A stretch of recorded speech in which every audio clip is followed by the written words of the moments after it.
Wednesday, October 17th. It is 10 a.m. Is our video running? Yes. It's 10 a.m. First order of business. Well, today we're actually meeting at the South Gilliam County Emergency Services Building here in Condon. So first order of business is the flag salute.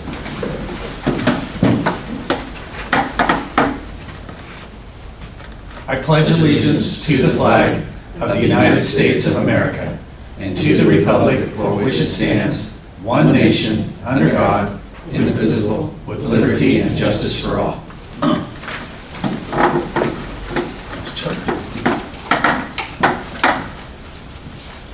Okay, we do have a couple of additions to the agenda that came in after they were sent out. It's item 2.5, which is the court order, number 2018-02. That's in line with the, we'll pick it up at the same time that we do the second reading of the ordinance. And then also there is a resolution 2018-16 to declare Sheriff's Office vehicle as surplus and for sale. So that's item 2.6. I have a question about a possible addition to the agenda, and I don't know if it's something that we should just talk about during commissioner reports, or if it needed to be on the agenda. But anything with Omega Morgan? Nothing at all, other than things were just handed off to Ruben today. Okay, so we can cover that in yeah, I think we can do it reports. in commissioner reports. Okay. Yeah. Thanks. Okay, so this is a time that we have set aside for anybody to make comments to the court. Speakers are asked to raise their hand and be recognized by the chair, give name, address, and limit comments to 3 minutes. Do we have anybody who would like to come and speak to us? Okay, all right. I think I've been waiting a couple minutes today. Why don't we go ahead and get rolling with what we have? It could be, I need to head to, I have a training in the Dalles that I'd like to get to, and at least get a bite to eat before I get there. So, okay, so the first thing we have is North Central Public Health's Hayli Sharp presentation on tobacco prevention. Thank you. So, would you like me to sit here? How, Whatever you want to do, yeah, it's fine. You can wander around if you like. Okay, so my name is Hayli Sharp, and I am the Tobacco Prevention and Education Program Coordinator for North Central Public Health. And so we are Tri-County and Wasco, Sherman, and Gilliam. And what my position really is revolved around is policy, and for policy implementation on tobacco, which would be something such as the Indoor Clean Air Act. So we all are familiar with that. It could be something around that, or trying to get more tobacco-free areas, and also prevention and promotion, and health promotion is part of my position as well.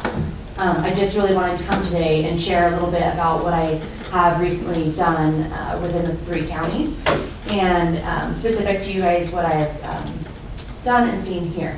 So I'm going to kind of get into the next slide. So every few years, we have to do a tobacco retail assessment. The tobacco retail assessment is just really seeing what products are there, how they're being advertised, how they're marketed. And because we do not have tobacco licensing at the state level, this is kind of the one way that we are able to kind of track some of this. And this is kind of the way that the state has us do this. So we go to each individual retailer, whether it's a convenience store, market, whatever it might be, wherever tobacco is sold, and we just go through the form in which we are provided through the state, through OHA. And like I said, it's an assessment, not an inspection, so there's no right or wrong. We're just really able to kind of see what the environment is like. Tobacco has taken a whole new face. This is a whole new face of tobacco. I'm going to pass the star around. Go ahead, open it, look through it, whatever you'd like to do. I know that you've seen it once before, but I've actually added to it. And it just is kind of giving you a little bit an example of the things and products that we are seeing. Now this assessment is really, it's funny how even this assessment has changed from the things and questions that are being asked. Now just a few years ago, these products weren't even being addressed because they weren't even on the shelves. Things like this is what you're going to see. And I'll get into the product more a little bit here in a minute. So You can go to the next slide, I'll kind of go through a little bit more specifically to the assessment. So you can just go ahead and pass the jar down and take a look. What we're really looking at through the tobacco retail assessment is product, what products they are, where they're placed, and trends they're seeing with customers. I really like to ask the actual retailers at the counter, what are you seeing in trends with your customers? Now, on this retail assessment, tobacco or alcohol was on there as well. Alcohol has been added onto the assessment, just really looking at price, promotion, same things. I did reach out to your county prevention coordinator, Tia Devon, and I kind of tried to, I let her know that I was going to be doing this and that if we could correlate or coordinate, but I just went ahead. So I told her I would try to keep her informed if she was unable to do this, but along with me. But I have not received any responses back. But the assessment was done in September, and we will be getting the data from that assessment in late December. That sounds better. Go to the next slide. This is an example of what the assessment form was, one of the survey forms. At the top, obviously, you see it's just what store it is, and you can see we are looking at the promotions or the advertisements outside, what we were kind of looking at, and then right into the bottom part of that page, which was a huge focus of it, was what products are being sold. Now, if you look, this is like a whole new section that wasn't even really necessarily addressed on the last assessment. It has to do with flavors, and well, again, it's because all of these new products have come out within just the last couple of years.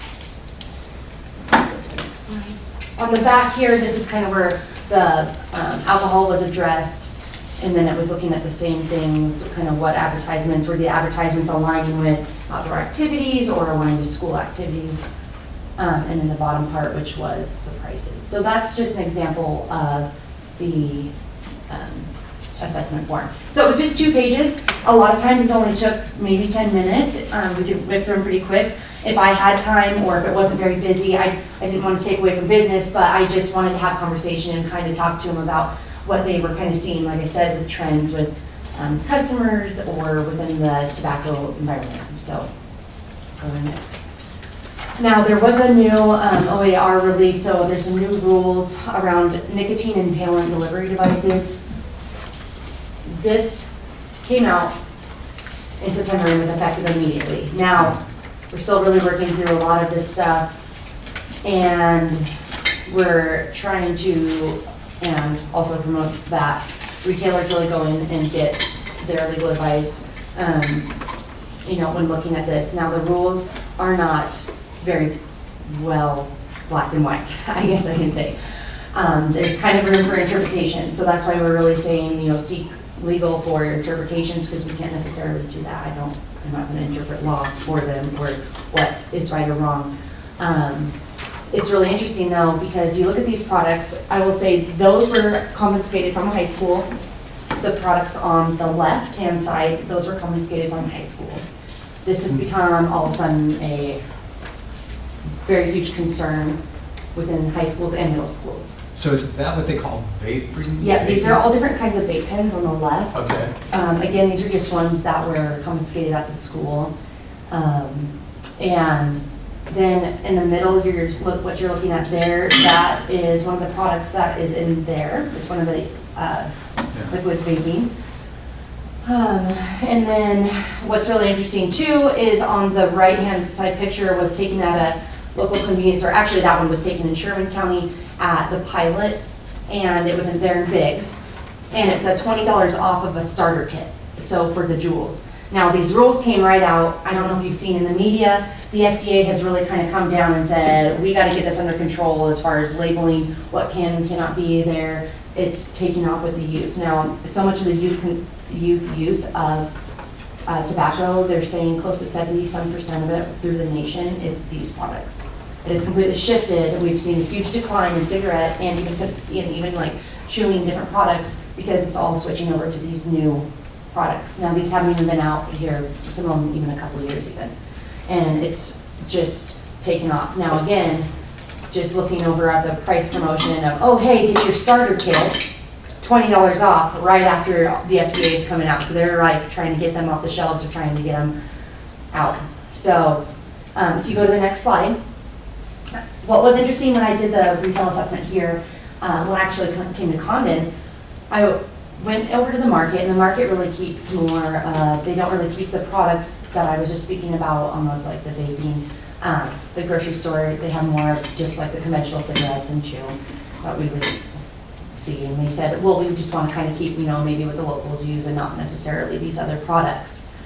Now, I went over to the little gas station over here, and I was like kind of confused because they had there was some empty slots, and this was the first time I had seen it. Now, those rules had just come out, and Hattenauer, they actually had their retailers pull these products, and they were all bagged up. So it was just the very first day that they had taken them all down, and they did it that even if it said melon on the front, if it had anything, if it wasn't just the classic tobacco flavor in those vape products, everything was pulled from the shelves, which I was super happy to see because they were probably the most proactive corporate chain, or I don't know if they're going to call it a chain, like a corporation that had done that. Mm-hmm. And they got the rules and they got it right off the shelves. Mm-hmm. So I was really happy to see that. Now, if you're going to go into other stores, there might be pulling different products. It's really an interpretation of these new rules that just came out. Again, those were effective in September, so it's only really been kind of a month. And now it's kind of getting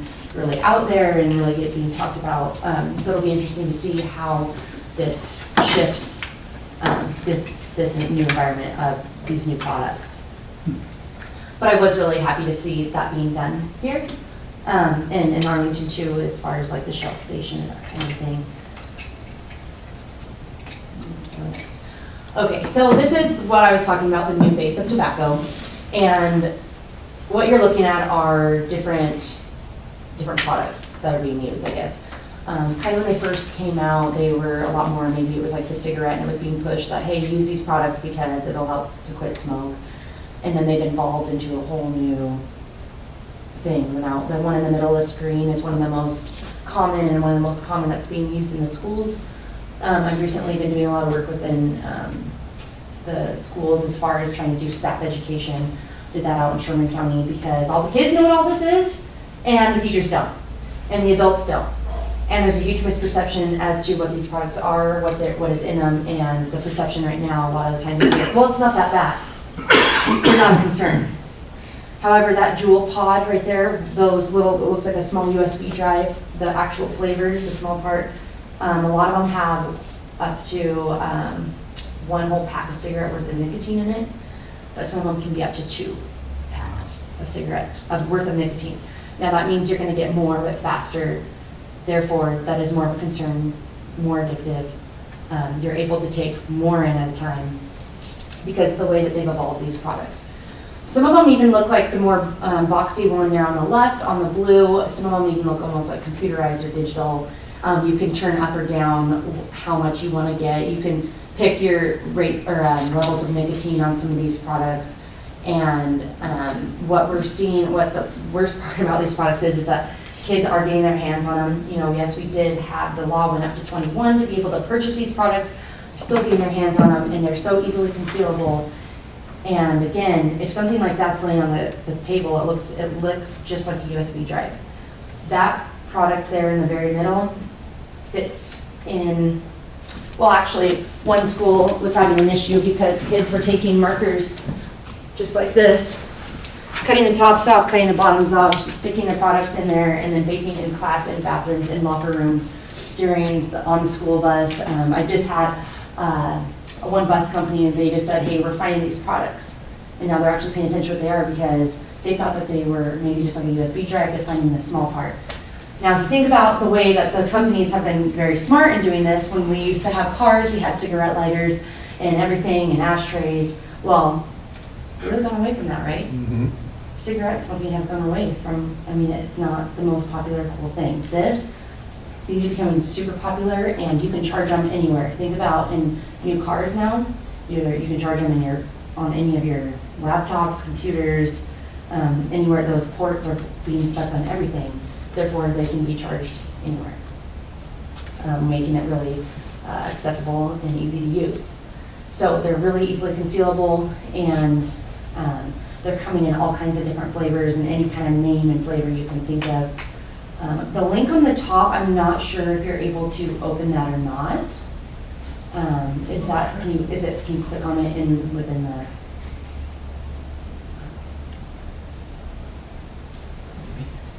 So this is just an example. The reason why I'm pulling this up is because the tobacco companies are not supposed to advertise to kids. However, most of you, if you know what YouTube is, the marketing is being done in a way, I'll just let you watch this and then I'll keep going.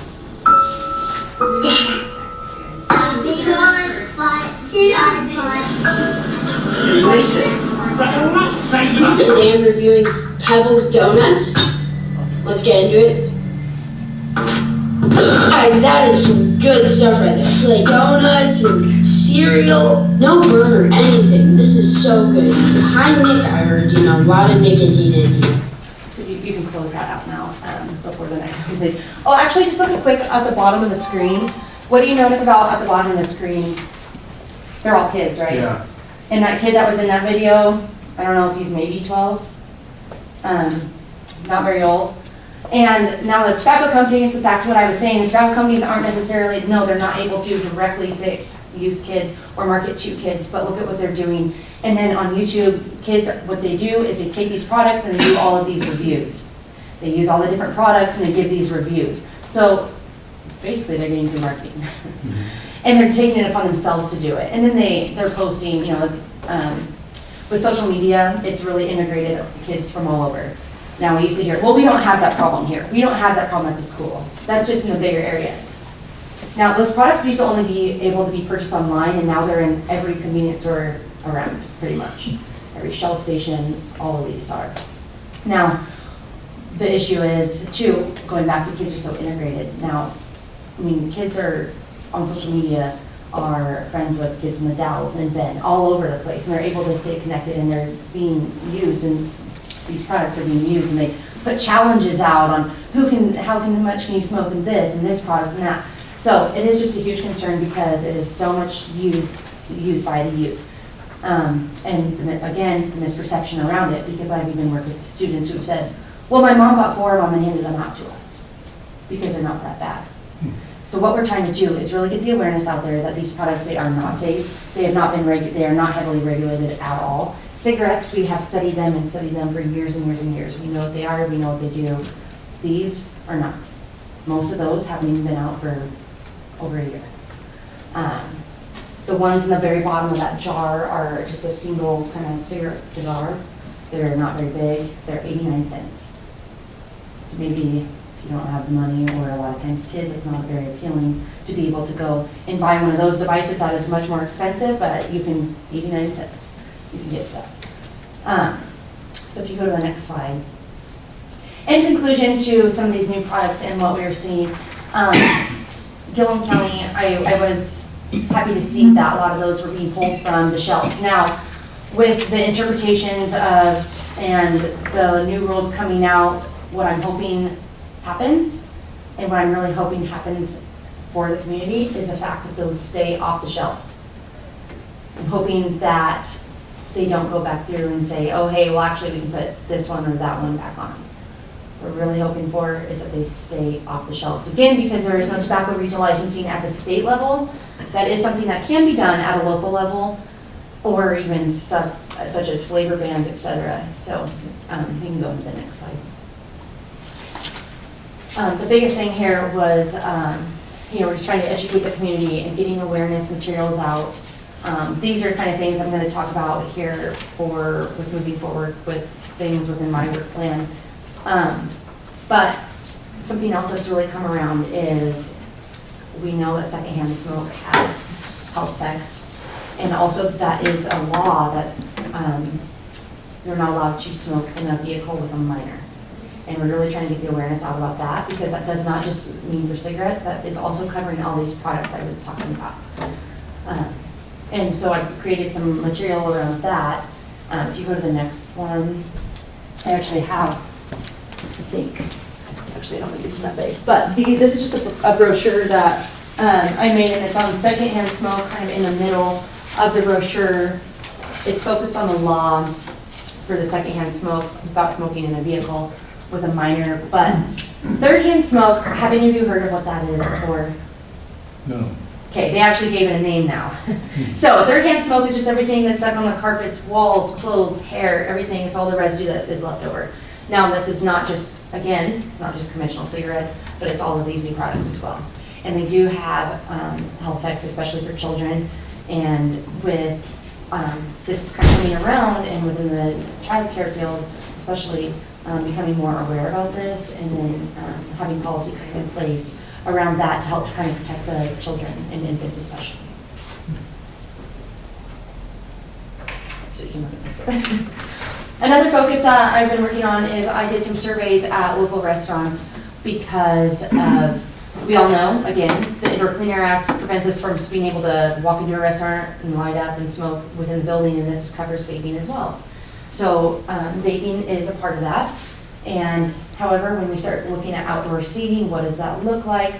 These are actually 2 places in the Dalles that took it upon themselves to expand the Indoor Clean Air Act, and they don't allow smoking or vaping out in their outside dining areas. Now, I'm not sure, I haven't done anything here as far as that goes, but we don't have as many dining establishments, but this is something else that I've worked on as far as getting surveys out, just to help expand more tobacco-free areas. So is there any questions around kind of the new products and what is out there? Anything that you saw in that jar, or kind of ways to help keep our community safe from these products, especially youth getting their hands on them? Comment, I guess, really not so much a question. It appears as if the retailers here are being proactive with this.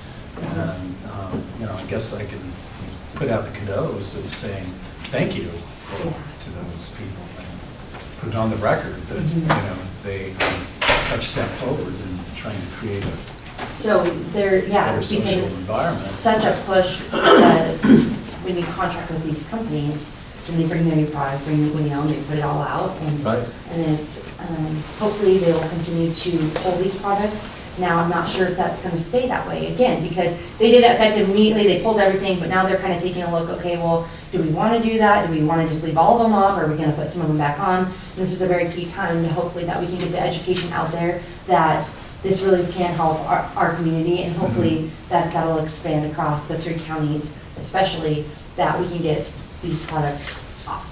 Yeah. Did you guys look kind of through those and how, I mean? You know what I thought, and I mentioned it to Ruben when, it being close to Halloween, I thought you brought candy. Exactly. My daughter is 3 years old. Well, she will be 3 years. She's just a couple more weeks and she'll be 3.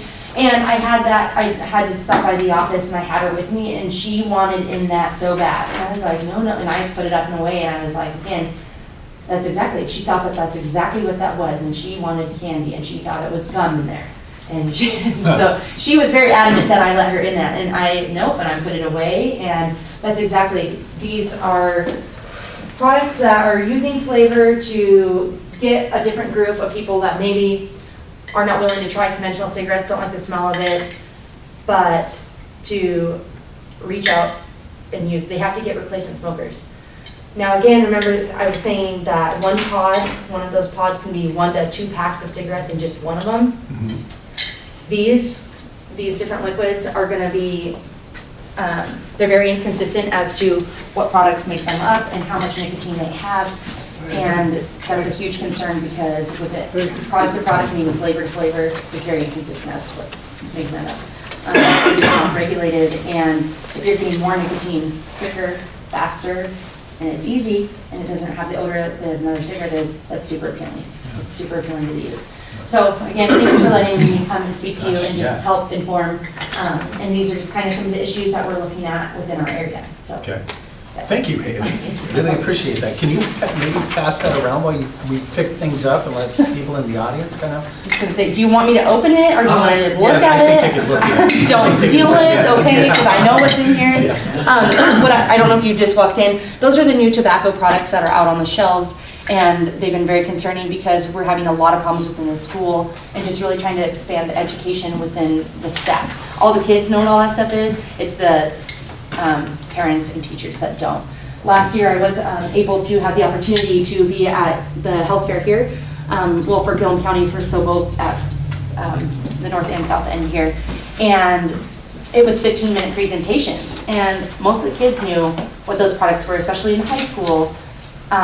But a lot of the teachers did not. And so it was a really great opportunity to speak to some of the staff. So hopefully we can continue that education, and hopefully we can continue and at our state, at the state level or even at the local level, that we can kind of get a handle on what's happening as far as like the tobacco environment goes. Because that's the new face of it. Okay, thank you again. All right, I'm going to go back to the public comment portion, give a couple more minutes. We've had quite a few other people that have walked in since that period of time, and we did end up cutting short a little bit, so I'm going to open back up for 5 minutes or so. Public comment, individuals wishing to address the court may do so at this time and at other times throughout the meetings, but what we'd like is for you to raise your hand, be recognized by the chair, give your name, address, and limit your comments to 3 minutes. Do we have anybody who wants to make a comment to the court? Okay, going once, going twice. Concerning what? What issue? Any issue that you any like? issue? Yep. Oh. Okay, going 3 times, so we're going to move on. The next item that we have on our agenda is the second reading of the ordinance 2018-3, the comprehensive plan amendment. I believe everything has been sent out. I move to have the second reading of ordinance number 2018-03 by title only. I second. Okay, it's been moved and seconded to have the second reading of ordinance number 2018-03 by title only. Any further discussion? Okay, there being none, all those in favor? Aye. Opposed? Okay. And Judge Steve, if I may, I'd just like to read the appeal procedure into the record regarding that ordinance. So what that is any person aggrieved by this decision by the Gilliam County Court may file an appeal with the Oregon State Land Use Board of Appeals, otherwise known as LUBA. The appeal must be filed within 21 days of the final decision of the county court. And the appeal procedure is outlined in the Oregon Revised Statutes, Chapter 197.830 through 197.845. Okay. Thank you. Okay, so I will go ahead and have Sandy read the ordinance by title only. Ordinance number 2018-03, in the matter of an ordinance providing for amendments to the Gilliam County Comprehensive Plan to add an aggregate resource site, number 654 Philippi Canyon, as a Goal 5 protected site to the county Goal 5 inventory list of aggregate resource sites in compliance with State of Oregon Planning Goal 5 requirements, and rezoning the subject site to significant resource combining zone, and approving site development plan for upcoming 2018-2019 ID4 maintenance project. I move to accept the second reading of ordinance number 2018-03 by title only and to adopt the ordinance. I second it. Okay, it's been moved and seconded to accept the second reading of the ordinance number 2018-03 by title only and to adopt the ordinance. Any further discussion? No. There being none, all those in favor? Aye. Opposed? Okay, so at this time we need to adopt the court order. And Judge Schaefer, I Yes. spoke to Dan Meter about that last week. He was of the opinion that it was adopted at the Okay. last meeting. No, we did not. We did not. No. Oh, no. Okay, well then let's go ahead. We and- talked about it and we said we'd We wait until today. yeah. Okay. Right. Yeah. Okay, so I would entertain a motion to, I move we adopt ordinance number, is this the right one? No. It's Order. here. I need the order, right there. move we adopt order number 2018-02 in the matter of a land use application by the Oregon Department of Transportation for an aggregate site known as Philippi Canyon with county ID number 654 to be fully protected under the Oregon State Land Use Planning Goal 5 and approval of a site development plan for aggregate site number 654 and adopting conditions of approval. I'll second. Okay, it's been moved and seconded to adopt in the order number 2018-02 in the matter of a land use application by Oregon Department of Transportation for an aggregate site known as the Philippi Canyon with county ID number 654 to be fully protected under Oregon State Land Use Planning Goal 5 and approval of the site development plan for aggregate site number 654 and adopting conditions of approval. Okay, do we have any further discussion with this? Okay, there being none, all those in favor? Aye. Opposed? Okay. Carried. So, okay.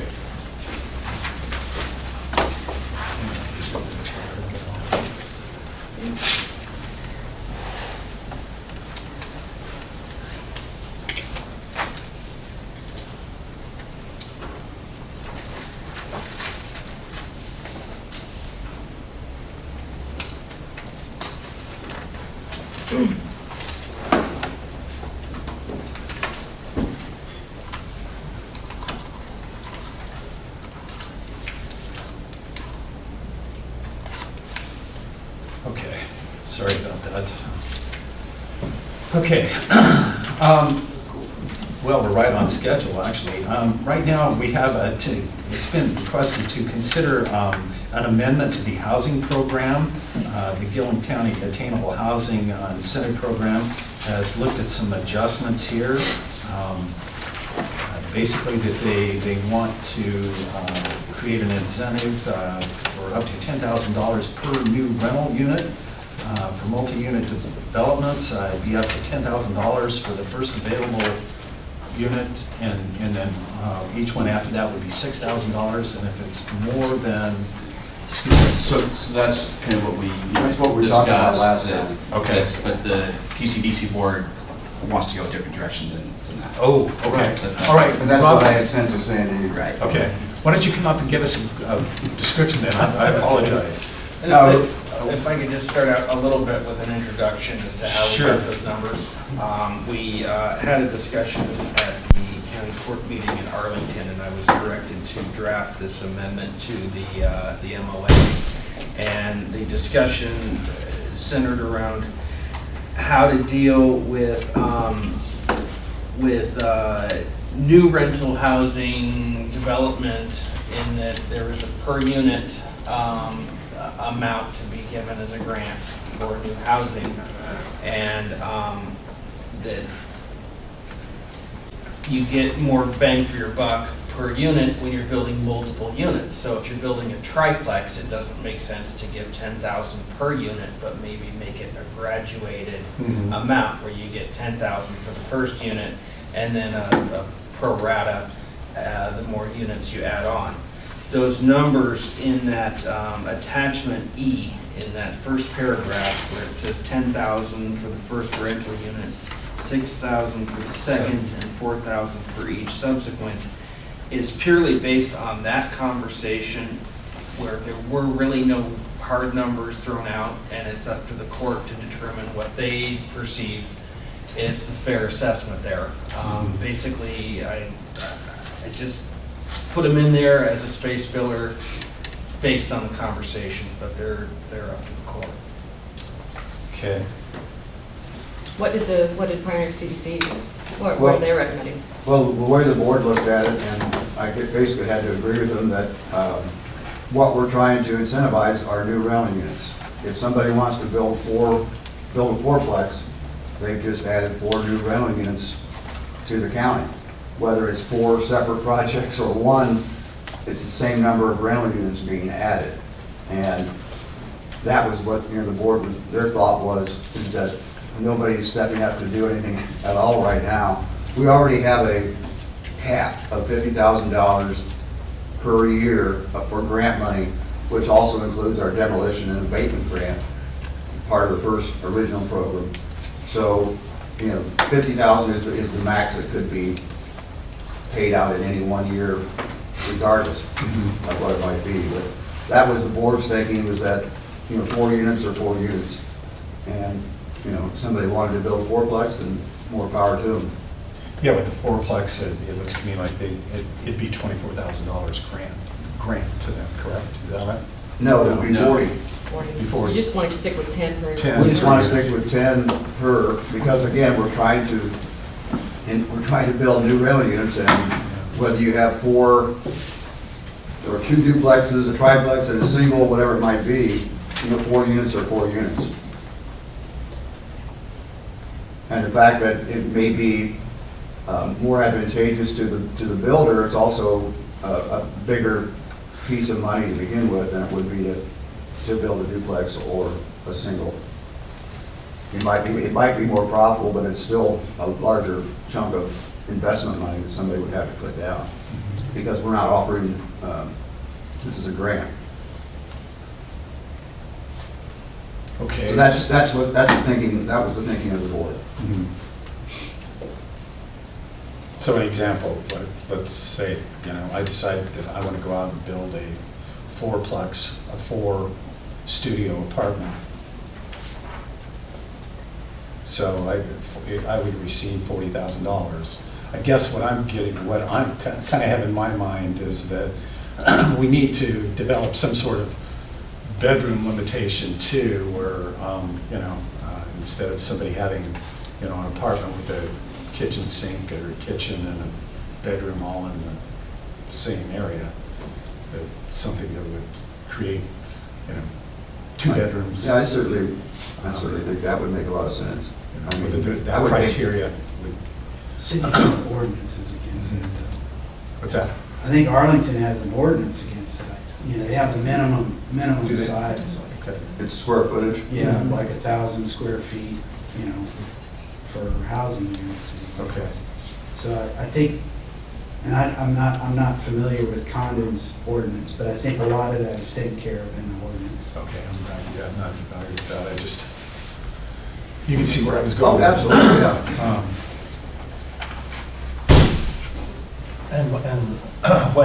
What's the grant deal in Sherman County right now? They have a grant. Basically the same. Yeah, what They this have, is. we essentially are mimicking their program. Say that again. So we are essentially mimicking their program. We've taken their program and just, you Yeah. know, tweaked it here and there for our county, but it's the same model that Willow Creek in Morrow County used, Boardman used, and Sherman County is trying to do it as well. Or we offer a little higher incentive than they are?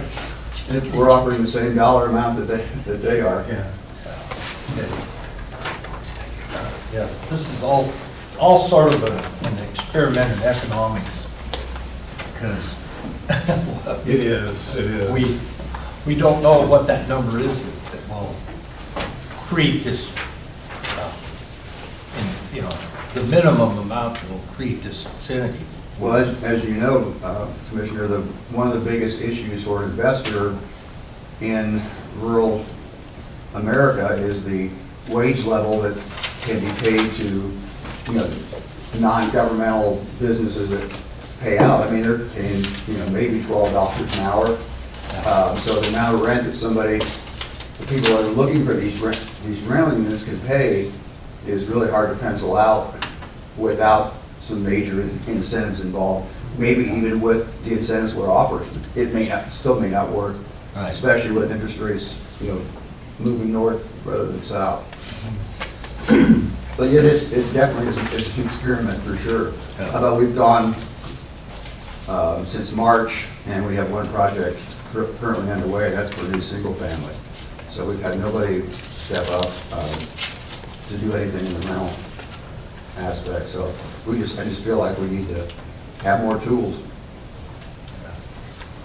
Well, yeah, it seems like the this graduated deal is a good idea, and to have some type of, size or, bedroom numbers or whatever to it, it makes a lot of sense to give, we start this program and somebody's gonna figure out a way to, if it really is enough of incentive, they're gonna go for the best buck. And if it's making, Well, I think any investor is gonna look at any investment they make, yeah, that way. right.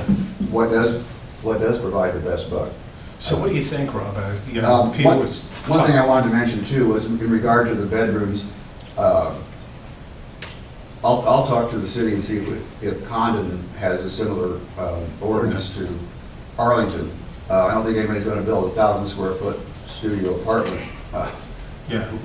Be all living room, but the other thing too is that the PCDC Grant Review Committee has the, according to the way this is written, has the ability to, or shouldn't say the ability, has the fiduciary responsibility to make sure that a project meets all of the goals of the Gilliam County Attainable Housing Program. And I don't think that 4 studio apartments probably Would meet that. would meet that Yeah. goal. So there is room for us to, be able to turn down a project if it didn't meet the goals according to what the review committee thought. On the other hand, studio apartments does make some sense because people come and they'll at least work through the week. And that's a start, that's getting them pulled in here. And some people need, 3 bedrooms and some people only need a minimum. So, it's going to be a matter of kind of finding out what the market is too. Right, and until Yeah. and unless we get somebody to build one, we're not gonna find out.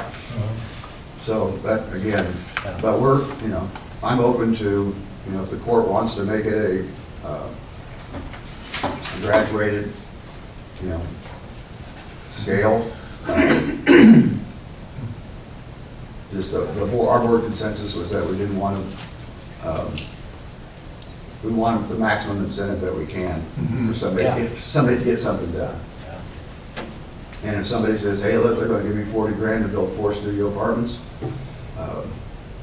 we have to get one going so that other people will start looking into it.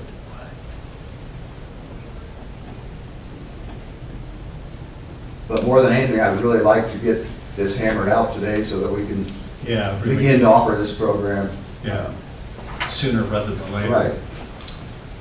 Well, I guess, I gotta be honest, I have a lot of faith in the PCDC board. I guess if I had to throw out just one, that, minimum level would be a square footage, some sort of square footage in each one of the units.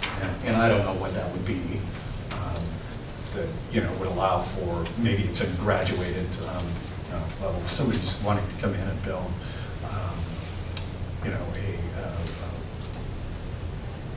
I want to call it a townhouse, but it's not really a townhouse, but a quadruplex, and it was, each one of them were 2 bedrooms. I think they should, get a little better incentive program than what somebody who would be building maybe a 1-bedroom units, but I'll leave that up to the board. I'm in favor of the, $10,000 per unit. I have no problem with that. But I'm just kind of throwing out what, What I'm might be a here good for. thing. I'm just not really sure. I guess I've got one more question. So we give you 500,000 and then 750,000. Right. 50,000 of it was going to be used in $10,000 increments for the Well, up to 10,000 for demo and abatement. yeah. So where are these these type of funds? They come from that same pool. That same pool. Yeah. Okay. We put a cap of 50,000 on the grant money, Okay. Okay. which was what the board or the court was comfortable with when we Okay. did the So, affordable housing. yeah, what we could do is take a look at this. I mean, if this really works as a good incentive program, then maybe we can reevaluate where that cap is. Right, I mean, if Right. we've got all this other money just sitting there, then, and Yeah. this is the right way to go, then we can talk about that at that point, but, Okay. right now, I'd just like to be able to put it out there and offer it. Mhm.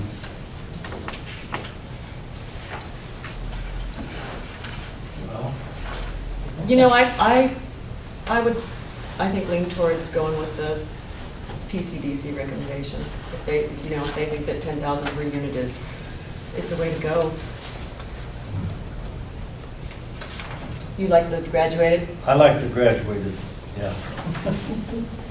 Because it's only, I mean, if somebody did come in with a fourplex, that would basically wipe out the grant money and Right. that would be Yeah. it. That's, I guess, Yeah. another way to look at it. that's true. Well, again, it's But it would be. 4 units or 4 units. Yeah, Yeah. yeah.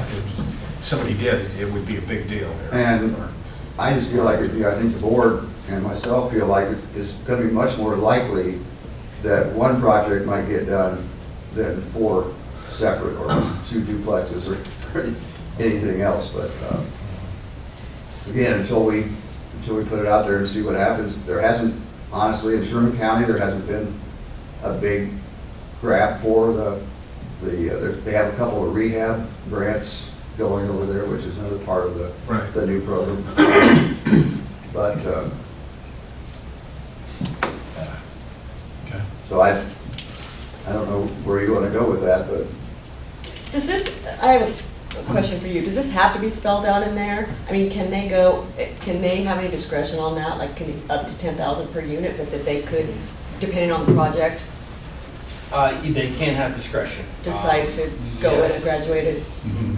I would say that what numbers you're gonna be looking at would be the maximum that they can give, and then they have discretion to go with what they feel is appropriate for the given circumstance.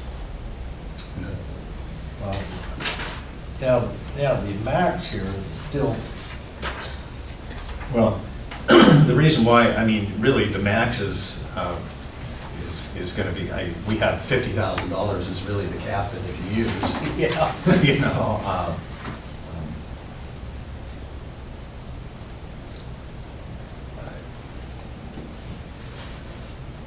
I mean, that, I guess, that, put that number in and, Yeah,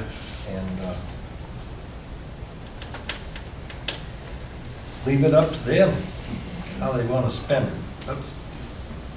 That's a much better way to do it, yeah, yeah, than getting too much top down. yeah,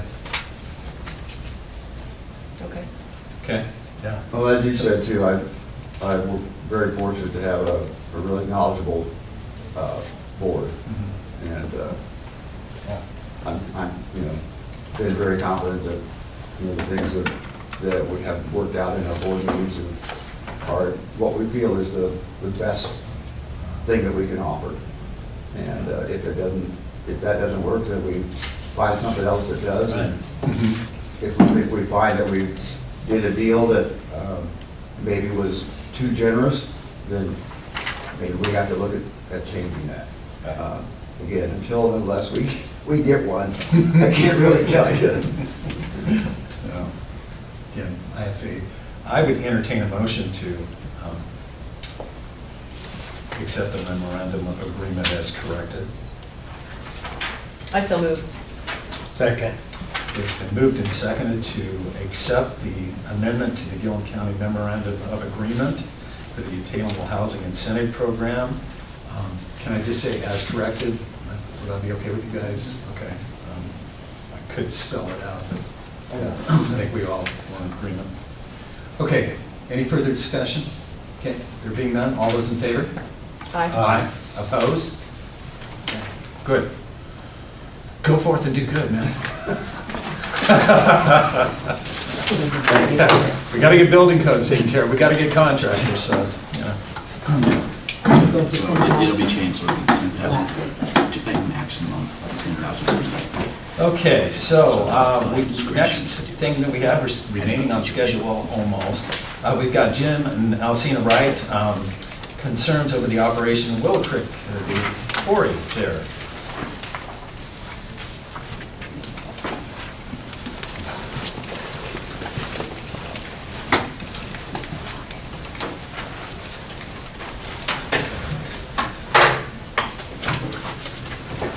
Good morning, Jim.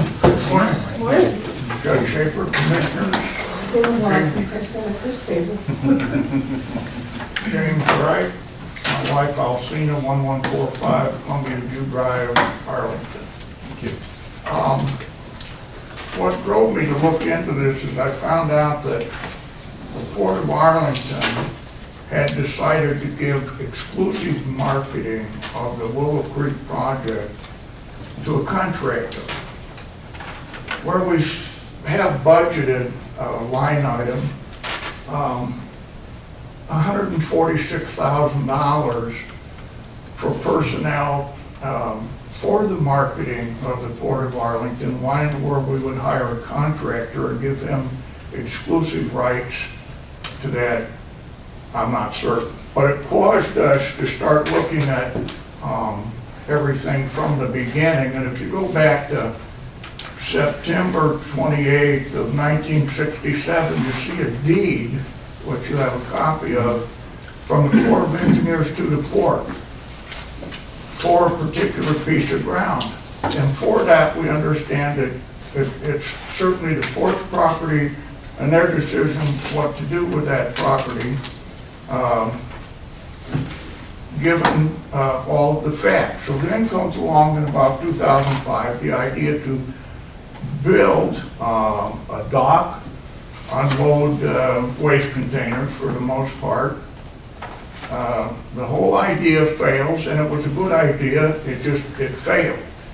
And during that process, we built the port up with a port manager and an assistant, and we continue on a path even though that failed, and we have in excess of $2 million of county money in this project. We move forward hoping, I guess, or wanting something to develop out of the economic side. And we spend millions of dollars trying to get there. What have we accomplished? I'm not certain.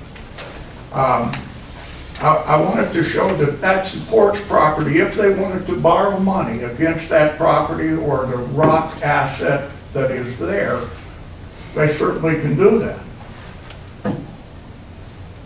Gilliam County taxpayers have $2 million invested out there, and that's in the port improvements, the buying of the bridge, the building of the bridge over the railroad tracks, the rock shooting, dock purchase, pilings, rock crushing, in addition to taking the pilings back out of the river. And because there was a difference of opinion of where this thing should go, the Corps of Engineers decided to settle with the port and gave them in excess of $1 million. Cost $150,000 or $170,000 to pull the pilings out. So the port is now sitting down there on $914,000 of monies that they have borrowed from the taxpayers in Gilliam County. The port believes that apparently is their money, with the idea that maybe there was a Connect Oregon grant in there that perhaps the state of Oregon, clear back from 2006, might come back and ask for their money. With just a little bit of research, you find out that the Connect Oregon thing is all gone. The legislators that proposed that are all gone. So the likelihood of that is probably not going to happen. And even if it should, a simple intergovernmental agreement between the court and the Port of Arlington, making the court responsible should that happen, takes care of it. But that $914,000 sitting down there, in my mind, belongs somewhere, but certainly not to the port. It was Gilliam County taxpayers' money that went into that project to develop it. That's where it belongs. It's back here. You'll see too on dated November 3rd, 2006, Gilliam County enters into an intergovernmental agreement with the Port of Arlington, and that agreement's attached. In this agreement, the port agrees to repay Gilliam County $750,000 plus the cost of crushing 14,000 cubic yards of rock. It matters not that that rock was crushed out of spec, and I'm not sure who does that, who crushes 14,000 yards without taking samples to see whether or not it's in spec, but it's customary that you do that daily. I don't know how you get to 14,000 yards, just to find out.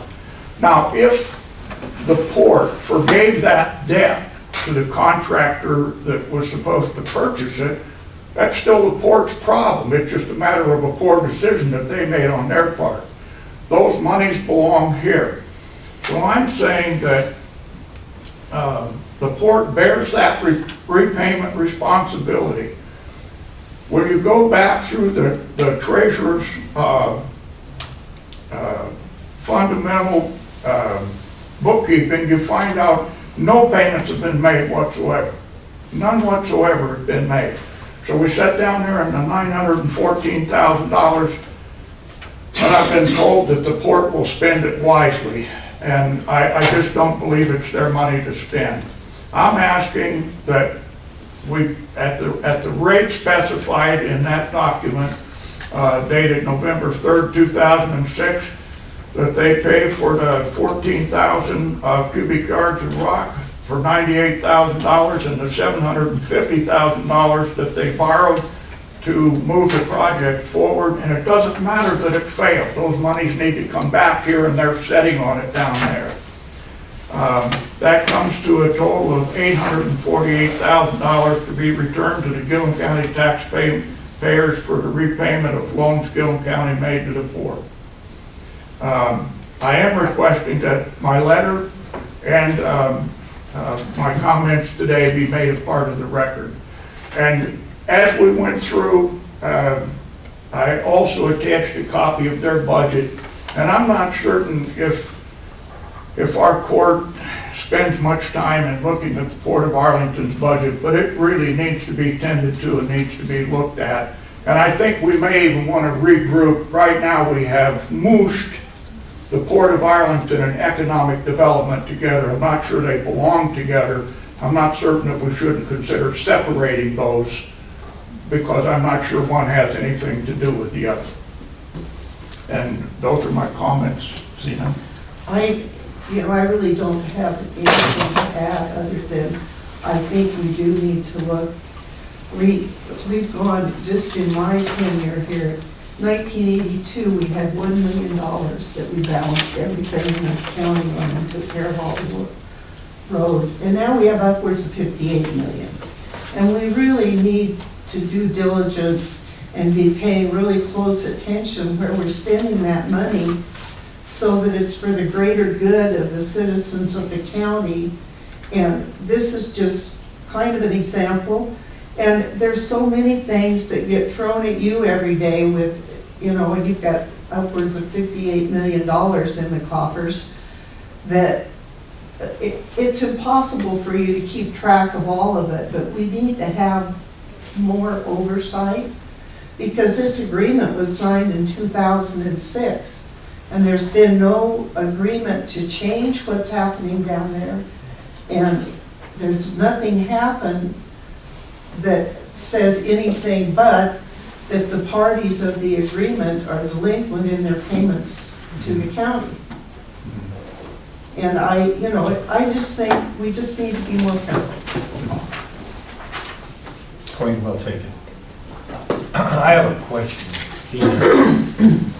Does this number include the $500,000 that the county paid in legal fees during this fight?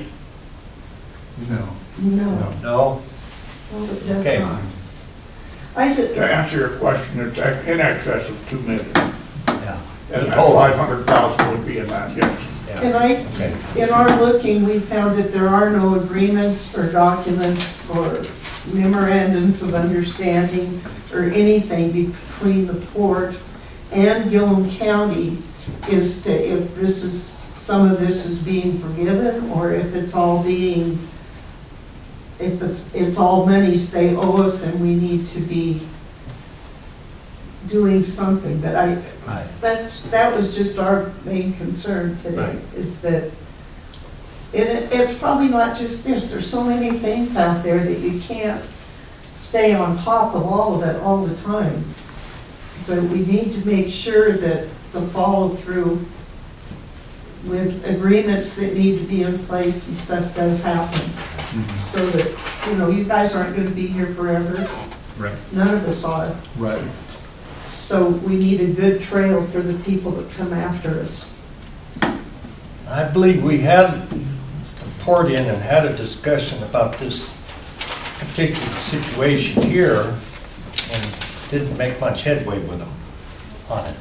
It was kind of passed off as, well, it didn't meet specs, so the rock's no longer, that rock is, But they still contracted to make the rock and Gilliam County's equipment, wear and tear oh yeah. on our equipment and all of that still happen. Oh yeah. I'm not disagreeing with you, I'm not, yeah. I just bringing up the fact that we have tried to do something about this and pretty much unsuccessfully as far as the court. I mean, that's my opinion. Right. Yeah. Okay, I don't have any. I agree with Commissioner Weimer on that. We have, it has been discussed on numerous occasions. I think where things are, or have been sort of left is I agree with you. This is it's the county government's money. I feel that we need to develop a payback plan. I'm not so sure that a one-time payment is the way to go with it. I've tried to work out something that's very similar to what's in this here. You know, so much of the rock payment comes back to the port. Again, I guess I'm going to have to turn to the port, and this now has risen to a different level than just conversations between the court and the port. This is a situation to where I would really like some sort of proposal to come back to the court on how the port would plan on paying this back. At this time, I see it as being the full amount, the $750,000 plus the amount for the rock. The 75, well, I believe it's 14,000 cubic yards at $7 per cubic yard, coming to a total of $848,000. I think we need to work on, you know, maybe there's some middle ground here. This was a tough situation that everybody lost on, you know, but also I don't think that one side should lose completely. I don't think that, I think we're going to have to share and negotiate on what that might be. I don't know what your thoughts are. But. The other thing that happens here is it's a matter of taking money out of one pocket and putting it over in the other in this deal because we give the port money for economic development projects. And so, I mean, that's kind of the other part of that.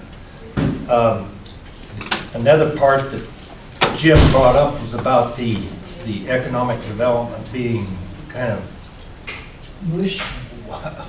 married together, and I think there's been a little bit of disagreement on the court level. I mean, at one time I thought that was a great idea, but as we've gone along, I think we need to consider that idea of separating. I don't see the port as being our economic development arm necessarily for the county court. So that's. And I know we have disagreement on the court on that. So. Okay, well, I thank you too. I think it's going to be a good time for maybe the Gilliam County Court to set up a meeting with the port board and really open up a line of communication and discussion on how we can resolve this situation. I really appreciate you two bringing it forward. It has been something that we've been, have discussed, I think, a couple of different times in 2 different budget sessions.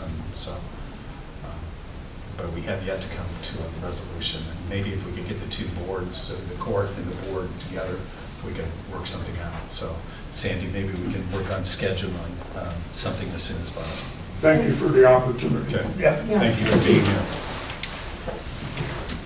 That I would suggest be after the first of the year. You're not going to get off that easy. Okay. We've been hitting it pretty hard. Yeah, for you. Take a look at the size of our packets lately. Yeah, well, there's lots of activity that's going on here, so, that's a good thing. And I see it making the comment on $58 million, when it was $1 million. To me, that says an awful lot about where Gilliam County has gone over the last few years, and, well, let's say 10 years. Yeah. So, I know when I had conversations with Judge Pryor as I was coming into office, she walked in back, even as 2001, and was looking at a $3 million budget and wondering how she was going to get things taken care of. So, and that was after the landfill had come in. So, no. Okay. Next thing that we have is consider an RFP document for auditing services. Whether this is something that we want to look into doing.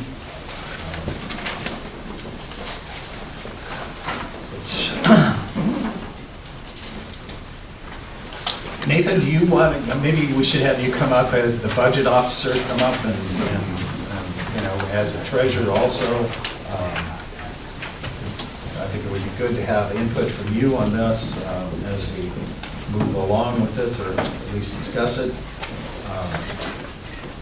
I know that you worked with Oster, and now they're called Solutions. Solutions, yeah. Solutions. What kind of solutions they have? Yeah. We haven't done this. I think I first brought this up probably in 2000, I'm going to say 14. It was about that time. Oh, yeah. We've talked about it on and off. I know I brought it up, it's probably spring of 2015 or something. Yeah.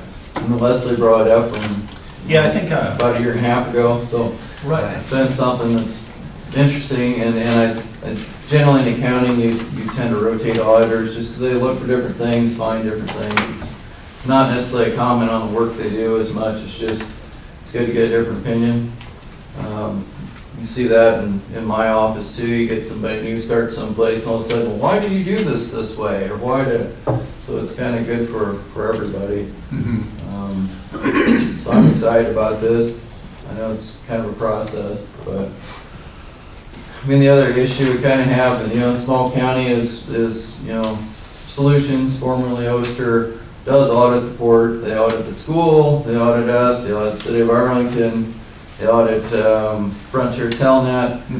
So it would be nice if maybe we had somebody else, even if something went wrong, say something went wrong in their business, we could all be hung out to dry basically. So just having another option wouldn't be the end of the earth.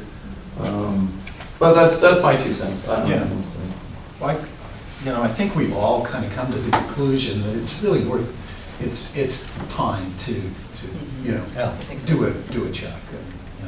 And maybe there's nobody that offers comparable service, but without fishing, we don't know. Yeah. And I think, it could very well, that Solutions comes back with the best package for us. I don't know. It's possible. It's possible, when you go out for a. Even if they do, that still doesn't Right. obligate us. Right. To them, right. Yeah. That's exactly. For right. these other reasons that have been No, I stated. think the other reasons at this point, they've been our auditors for 18 years, or I think we're getting to the point where Too long. It's time to for us rotate. Yeah. If you change auditors too much, it looks the other way. It looks like there's something funny's going on, right? So we don't want to get some cycle we're changing every couple of years.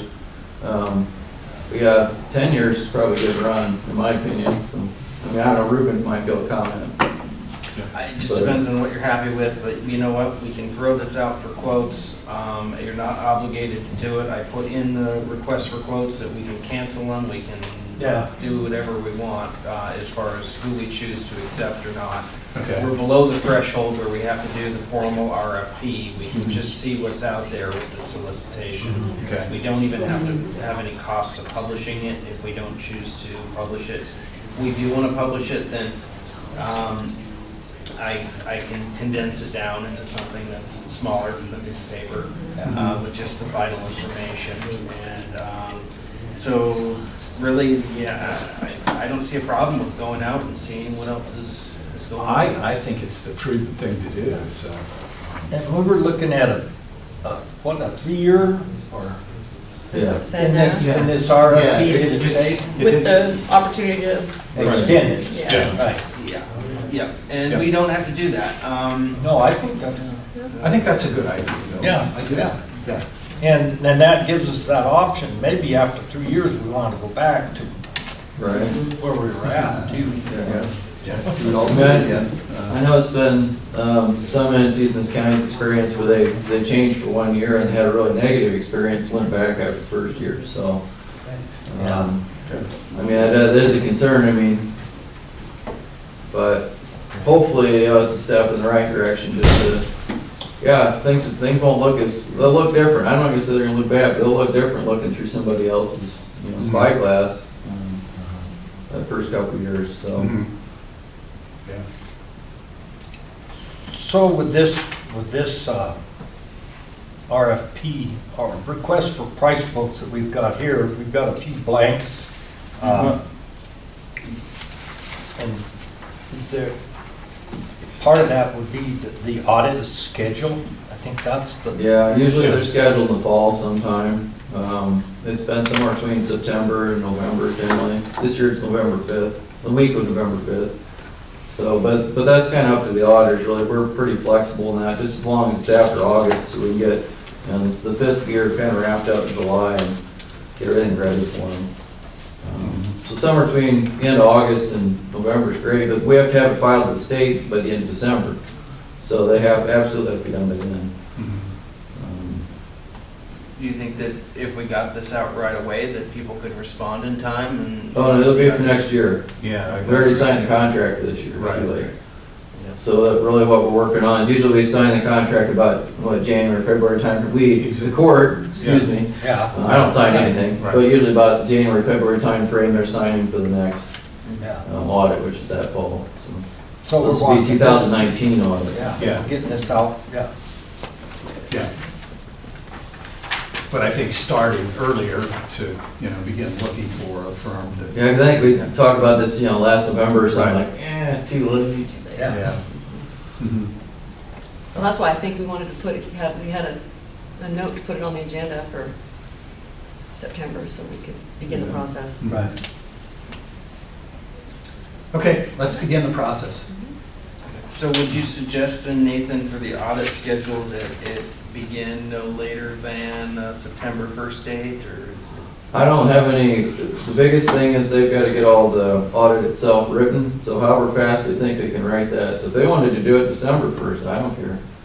Like I said, we're real flexible, but I think they're really getting into a time deadline because it's got to be filed by the end of the year. Mhm. So I would doubt they could complete the rest of the work in a week. So I think, I'd say November somewhere 1st? between end of August and middle of November, or, I mean, that'd be, I think reasonable, I think it'd be Yeah. reasonable. Just to begin the process and then have it to us by December 1st. Yeah, somewhere in the beginning of December. Mhm. Usually they get it to us a couple weeks after they've done the audit. Because a lot of it's, if you tend to look at a bunch of those audits from the same companies, they're somewhat boilerplate. I mean, there's only so much you can really do. They really are. I mean, you can go to the Secretary of State's website and look at, 10 of them at Oster/Solutions now. They were Oster last year, but they all kind of look the same. Or go look at, but that's okay, because you need to be able to compare them. I mean, ultimately, you need to be able to go in there and say, oh, this is the way they figured this out, and this is the way these guys figured this out. So in terms of the publishing it,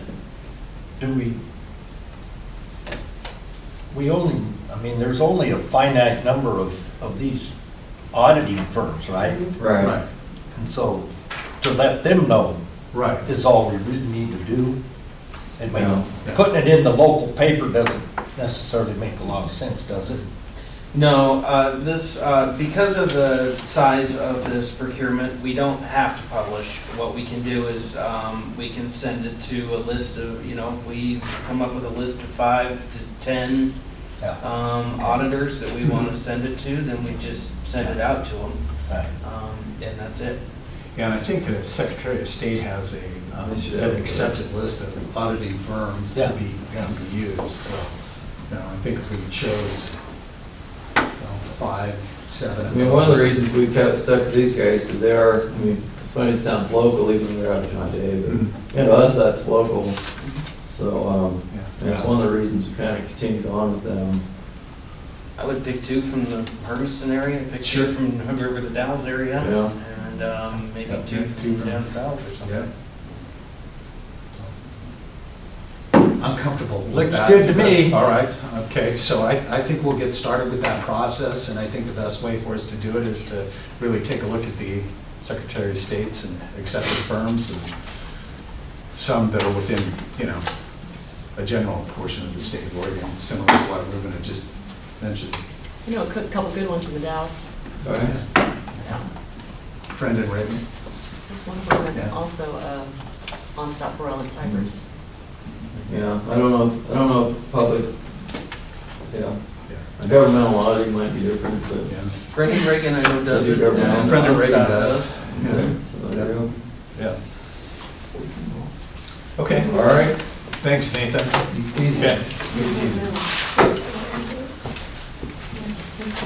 Okay, we've got, the next thing is consider the RFP documents for the batch plant. I didn't have any of those. Yeah, I think probably it's a good time to turn it over to Ruben to Right. talk about this. Okay. So I'm getting conflicting stories on this batch plant. Okay. I called up, the first person I spoke to was from the current people that are leasing it, Scott Rendell of Thompson Brothers. Spoke to him regarding the batch plant. He was very candid and that he said he just didn't know a lot about it. Had been told by the Command Alcon representatives that it was old and might need to be updated, but he really didn't have a lot of info for me. And really what I was calling him about was just to get the basics of the plant. How many hoppers, how many mixers, how do I describe this thing for the RFP? But it ended up getting into a discussion about the condition as well, which I think was important. Sandy provided me with another contact from Hood River Sand and Gravel, and they're the people that could potentially be subleasing from Thompson Brothers. The person from Hood River Sand and Gravel was extremely helpful. He knew the system, he knew about it. He was able to name what it was. He said it's an Eagle system. It's, in his opinion, it's not an old system. He says he's running batch plants with systems much older. And that there was a complaint about it, whether it was holding mix designs, whether you could program in a particular mixture you wanted, make the batches, go away, come back and have it hold that design. He felt that was more of an operator error and that they just weren't storing it in the menu. And so they would shut the system down and come back and, well, where's my mix design was the issue. He didn't in any way accuse Alcon of trying to talk us into an upgrade we don't need, but he just said that they, he rightfully pointed out that they do have an interest in selling a product. So what he wants to do is he wants to go out and check out the batch plant before we do anything. He's really concerned that he will need to use it and will be in the middle of an upgrade, have an upgrade scheduled, or have just done an upgrade. And he said that they never are quite right. You've got to get them dialed in. You've got to get things calibrated after the upgrade. It's not that you can just run in there and boom, it's done. It just isn't a situation like that. And he's not a particular fan of the Command Alcon service plan, their maintenance plan. He just doesn't dig it. He did say that one of the concerns about this plant was due to its age that you wouldn't be able to get it serviced. But according to the rep I spoke with at Hood River Sand and Gravel, that's just not a concern. He says he knows people that can service it. He has other plants that are running this Eagle system that he can get parts, he can get service. Just wasn't a big deal. So his plan is to go look at the system. I spoke to him last week. He said he was going to try to go out and look at the system this week. I haven't heard back from him regarding that. So his suggestion was to basically get a RFP lined up, but not necessarily, and maybe even get to the point of submitting it, but not necessarily Doing it. go gung-ho on getting something in right away. He wants to take a cautious approach, and he's the one subleasing it. So I would think that if he wanted the upgrade, that he would be really pushing for it, and it was in fact just the opposite. So due to the cost of this, we don't have to do the formal RFP. We have a list of companies that do these upgrades, so we know who to send it to. We know who to send it out, so we don't need to do the formal RFP. We don't need to do the publishing. I just wanted to get input from the court on, do you want to go ahead with sending out a request for quotes, or wait until the Hood River Sand, I should just say his name. His name is Gubber Zorza. He was extremely helpful, from Hood River Sand and Gravel. Or do we want to wait until he reports back to us and gives his lowdown on what he thinks of the system? So are you sure that Hood River Sand and Gravel got the sublease for? No, they haven't gotten the sublease Yeah, yet. No. because my concern is, I mean, see, I've heard just the opposite from American Rock, who was also trying to get the sublease. Mhm. I also heard from the Dallas Concrete. Okay. And those were two that, really had just kind of the opposite concern of what, both of those had gone through the complete update with Command Alcon. Mhm. And so I'm just wondering if maybe we shouldn't have, whether we talk with RES, who is the general contractor, and see if they had found out who is going to be the concrete contractor. Mhm. Because that's really what this is all about, is this is a secondary location for whomever gets that bid. That's the only concern that I have is, This is what I- just one yeah, person. What I heard from Chuck and Fred Ashley at the Dallas Concrete, both of them said, boy, with that system in there, we just replaced it in both of our plants. American Rock, Wade Black, I think is his name, had made the same comment that they virtually had to, there's an identical plant that used to be WI's that's now setting in Boardman, and they had to make the change there.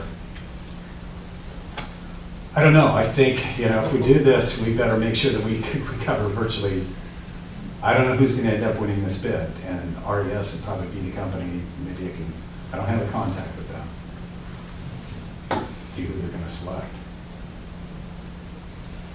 I'm okay, I mean, if we want to, I'm not trying to disagree, I'm just saying that.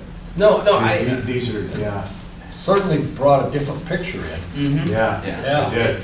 Kind of threw me for a loop after talking to Mr. Zorza. Yeah. And that is just, he had the 180 opinion. I think that there's a reasonable middle ground here, I think so too, yeah. in that we send out the request for quotes to the companies that we've identified as the most promising. Command Alcon's one of them. Mhm. And then we just take a look at them and then go from there. Just baby steps though, not go just full bore. Yeah, because there was another, God, who was the other, Mac, was it Mac? From LeGrand? Yeah, they were the other company. Artie Mac. Artie Mac, that's who it was. Yeah. Yeah, that was the other company that, had called and said that, they were wondering whether this facility would be.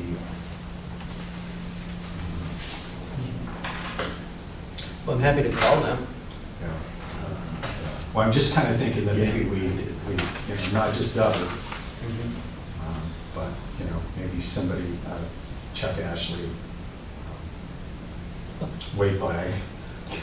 I'm concerned, to be perfectly honest, that, if it can stay with the Eagle Junior 1, then I can keep it with the Eagle Junior 1, but.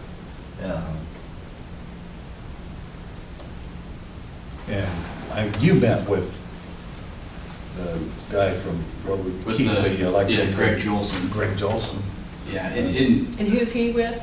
he's with Keithley Electric, so he's the guy, the technician that came in this summer, or this spring, I guess, when they were having trouble, and got things up and running again. Right, okay. And at that time, he had said, oh yeah, you guys really need to get this upgraded. Later on, not too long ago, he kind of softened on that a little bit. So we really have just got a lot of conflicting stuff, and we don't have really anybody in the county organization that runs this or knows how to run this or knows the conditions. So we're really reliant on these people to give us the input. That's not a good thing.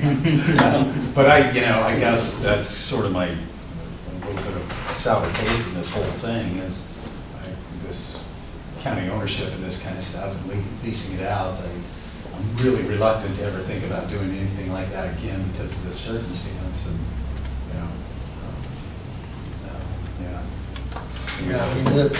The only reason we wanted to keep ownership of this is keep the batch plant here in the county. Yeah, right.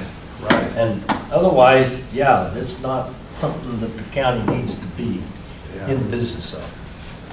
Well, I guess what, I would love to hear what Dover has to say, after he comes out and looks at it. Yeah. I would, I guess, also like to, reach out to, American Rock actually operated it for a period of time. They were the ones who really probably had the biggest discomfort in what was there. The Dallas Concrete, Chuck Ashley. I can get you Wade Blagg's number and contact information with him. Okay. And then Chuck Ashley at the Dallas Concrete was Chuck or Fred. Both have come out and looked at the facility because they had thought at one time about leasing the facility. Right. So, gather some information. Well, here's my thought, is we can get the request for quotes out.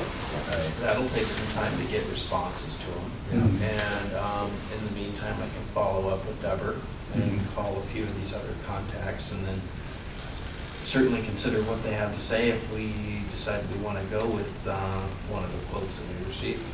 Yeah. Okay. That sounds good to me. I think it is. I think it's good.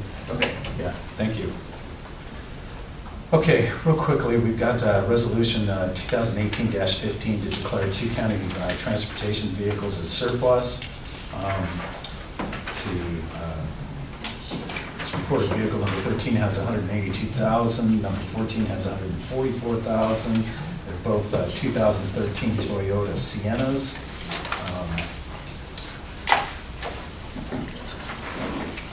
So they're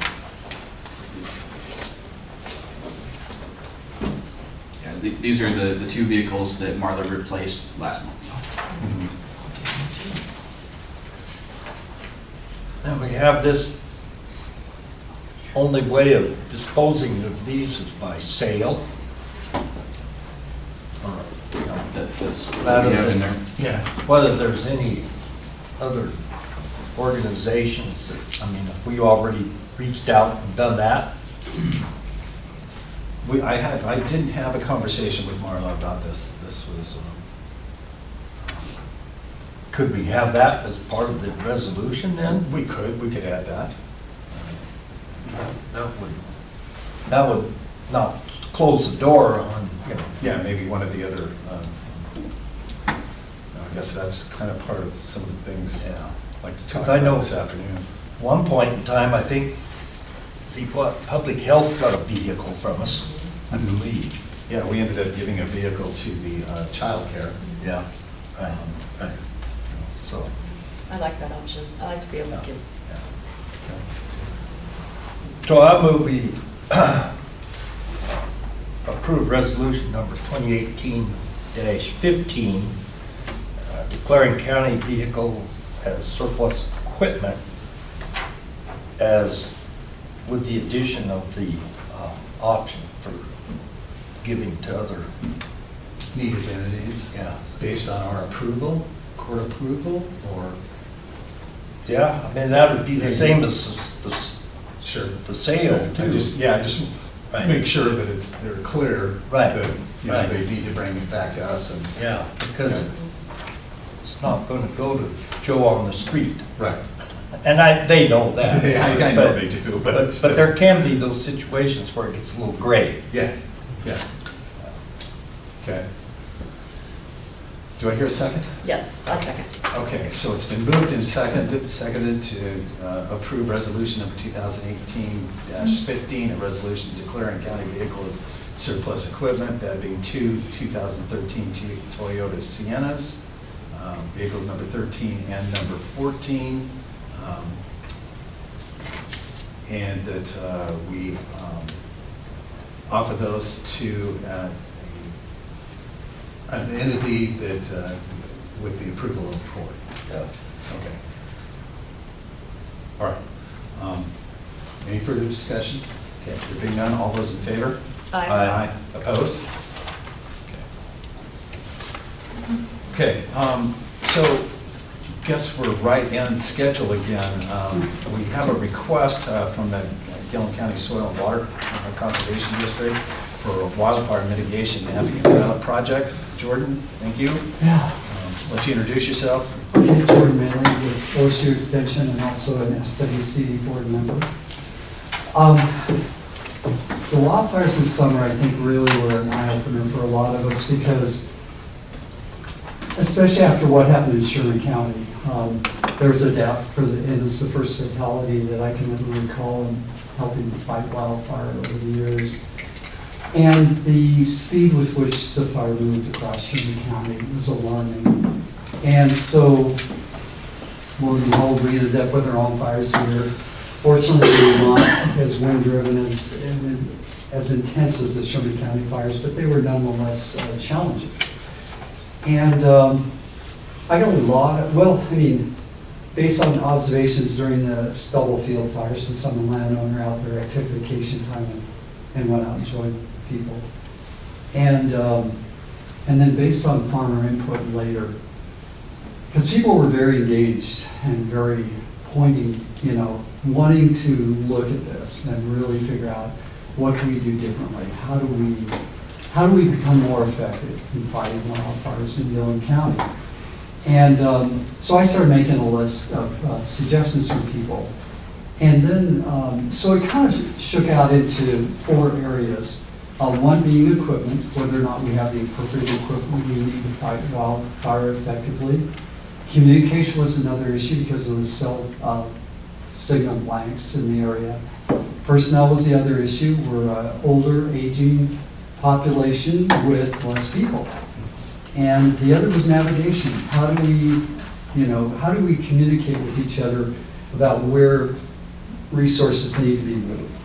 And so we ended up with those areas. I was thinking about those 4 focus areas and realized that in a lot of cases we have a lack of information. We're out there on the ground. We have maps, possibly, although oftentimes most farmers don't have maps in their vehicles. And so just realized that one of the ways that we can be more effective is with more information about what the resources are out there and what we need to do to respond in terms of improving our communication resources and any equipment placement, things of that nature. So the district, I worked with her and we talked about what we could do in terms of mapping, to improve mapping, and to make that mapping accessible to people on the ground. We have mapping systems in the offices, and quite frankly, during a wildfire, those would be good to an incident commander, but they're not particularly useful or accessible to people on the ground. So we decided that if we can improve our mapping capabilities and then put that in the hands of every landowner and emergency responder and the road department, we would be much more effective and much safer in responding to fires as they break out. And so the areas that we would like to focus on in terms of mapping is that we've got great mapping of county road networks. Where we have voids in information in the field are primitive roads and existing dozer trails from previous wildfires. So we need to map those. The other thing that happens is that you go out on a fire and you're communicating by phone, maybe if you've got the cell signal or radio, and you're trying to describe to someone where we need to move. And the problem is we all have these local names for features out there, whether they be homesteads or canyons that aren't on USGS maps. And so we have this problem with communicating because not everybody knows the names, the local names for things.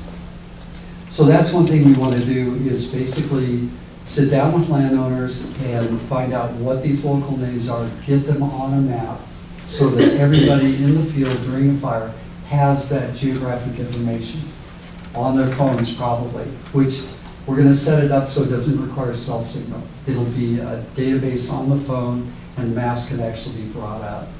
So names and identification of primitive roads, cat trails.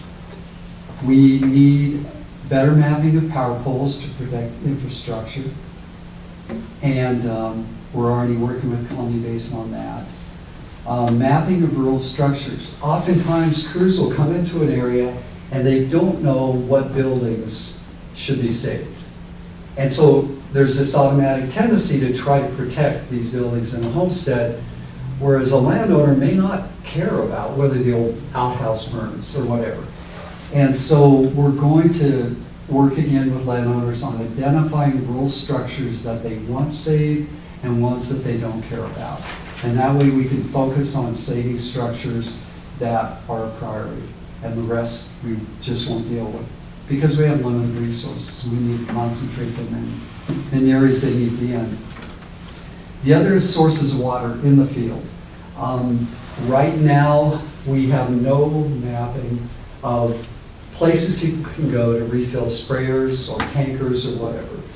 And so we're going to work with landowners in developing a database for that that will also be on the mapping system on people's phones. We need mapping of established fire lines where dozers have been already so that we have places where we know we can stop fire potentially as it's moving across the landscape. The other thing that Sherman County really opened our eyes about is what happens when a fire just runs and it's wind driven and you are basically chasing it. We are proposing to map land cover on an annual basis so that we know exactly what is out there on the landscape. And probably working with the rural fire districts in identifying potential pre-positioning of fire breaks. In other words, if we have, let's say, 2 miles of wheat stubble ground, we need to know where fire breaks should be made, probably in advance of the fires, and areas that we can do that. The other is permanent vegetative plantings to create those buffers so that fire doesn't move 30 miles in a matter of days. So the others, and this came from Shannon Kopic, the problem you have out in the field, of course, and you get into these rugged landscapes, is radio signal. And we need to know in advance where the high topographic points are in the county so that we can position the base station that she has that will actually get signal down into the canyon where the crews are. And so mapping of those high topographic points would be in the proposal. Fire planning maps with individual landowners in advance. I don't know about everybody else, but I'm already doing things on the ranch to make it more fireproof. We were only a quarter mile away, so it kind of opened my eyes about the risk and what we could lose. So we're already planting trees and doing things like that. So fire plans would include things like that, to actually do those things in advance so that we aren't as much at risk. We're going to test the use of the drone and other remote sensing platforms. Remote sensing is a fancy term for anything above the ground. And just figure out how to make that work so that during a wildfire we can actually deploy drones and have real-time monitoring of what's going on over the edge of the canyon so that people are not putting themselves at risk trying to figure out where the fire is moving. So that's a part of the project. I don't think of anything else. Shannon expressed an interest in learning how to use drones or aerial vehicles for their purposes, so we're going to train on that. I think that's generally it. We want the deliverables or the maps. We will provide those to rural landowners, anybody in emergency services, and the road department, and any other entity that really wants them, because basically we're going to create something that's going to be a public resource. So we want to make sure that it's in the hands of anybody that can make effective use of it. So the total proposal is for $28,500. We originally approached Steve with a proposal for about $56,000, and Steve asked if we could figure out a way to trim that down. One thing we did, we were going to train people on a very specialized mapping program. Herb and I talked about it and realized that, let's keep this simple. Let's really simplify and make it really easy for people to use. So we've gotten a phone-based type app that we're going to use, and that's something that it's free, it's public domain. And so basically that was one of the cost reductions we did. The other is we looked at federal resources that we already have access to, and we realized that we can backfill with some of those federal resources. My biggest concern is, as chair of the board of the district, is that we don't pull resources from other things that we're already committed to doing. And so as we move down the road, we're going to probably need additional funding to do the full county mapping. We decided to do Ferry Canyon mainly because we already have data sets for that canyon from previous projects. We have an ongoing project there that the feds are pouring resources in. In fact, last Sunday, I think it was Sunday a week ago, I noticed aircraft doing the surveillance mapping. So basically the feds are providing what's called LiDAR, or light detection and ranging imagery. It's laser points that are bounced off the ground, and then depending on the signal that's returned, it provides you with information on the actual power line cables, and you can actually map things in three-dimensional landscapes. So we'll have that resource to kind of look at and use it as a verification tool as well. So that's a lot. I'm sorry if I rushed through that too quickly, but I just kind of wanted to hit the high points, and if you have any questions, I'd be more than happy to answer them.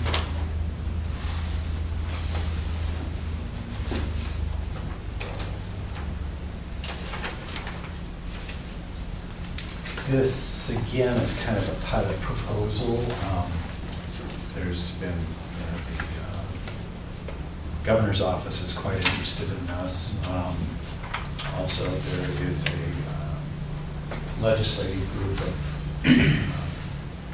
specifically some of the things that they're really highly interested in was the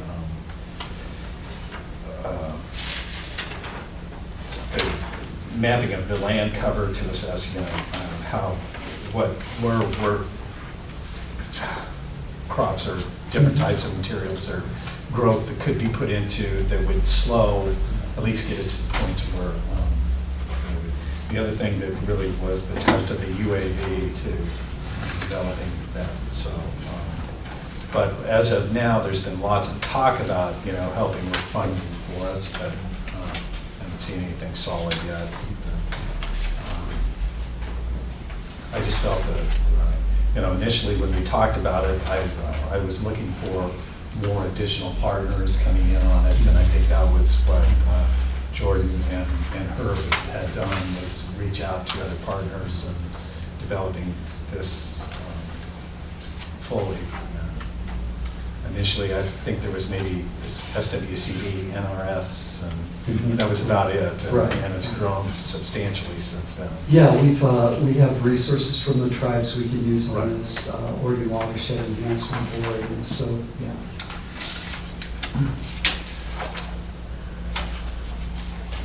And the whole idea with the pilot project is we figure this out in one watershed that's manageable. And the timeline it's a really, really quick turnaround. It's middle of March, yeah, because we want this operational by fire season, so that we can test it and find the holes and fix those and then do the whole count, yeah. The other thing that this really created an advantage for was talking to some of the landowners, specifically Tom Bremen and Johnny Wayne Johnson. Some of them said that there are times that we would prefer to have a controlled burn out here, and this mapping would create the opportunity for those things to happen for them, as opposed to having a burn that kind of wipes them out. They're looking more for something that and their choice of having input on this with the SWCD and this group actually reaching out to them and allowing them that, they felt it was pretty advantageous. So I don't think that we're just actually dealing with offering $28,500 just to the SWCD. I think we're seeing this for the fire department, landowners, the power company. I mean, I can go on down the list of the people who suffered losses at the time that a fire happened. So it just so happened that the SWCD is in the best position to do the project. Provide the resources. Yeah. So personally, I think it would be something that would be highly beneficial to Gilliam County to at least see if this is something that could be really effective and working in some of our other areas. Some of the places where we have some of the wind towers down there, there's really no management whatsoever. It's just kind of lots of roads there, but nothing that really creates breaks for us. Right. Yeah. But that will be in the future. Mm-hmm. Exactly.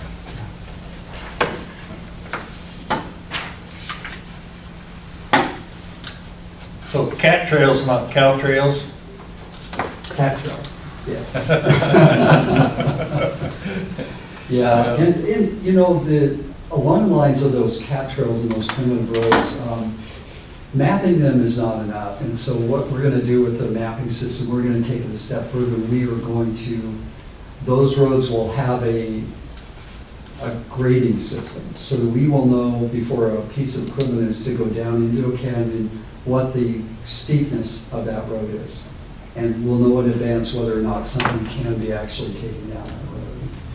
And that's fairly, that sounds, in a way it sounds a little bit like rocket science, but with the mapping system, it's not that difficult. You can actually do that fairly readily. So yeah, you'll have roads that will basically be color-coded in the mapping system. And before somebody even gets out there, they will know whether or not they can take a tanker down there or whether they have to take a bulldozer or what have you. So all this mapping really has a lot of maintenance. No, not really. To keep it updated from year to year? Well, there's that potential as new cat trails are made. Most of the stuff that we're mapping is fixed. In other words, it's existing. The land cover, yes, that will have to be manual. But that's a fairly easy thing to do because USDA every year has landowners report on what they're doing with their land. So you have that resource to basically take that information and put that on. and update the maps that are in the hands of producers and emergency people.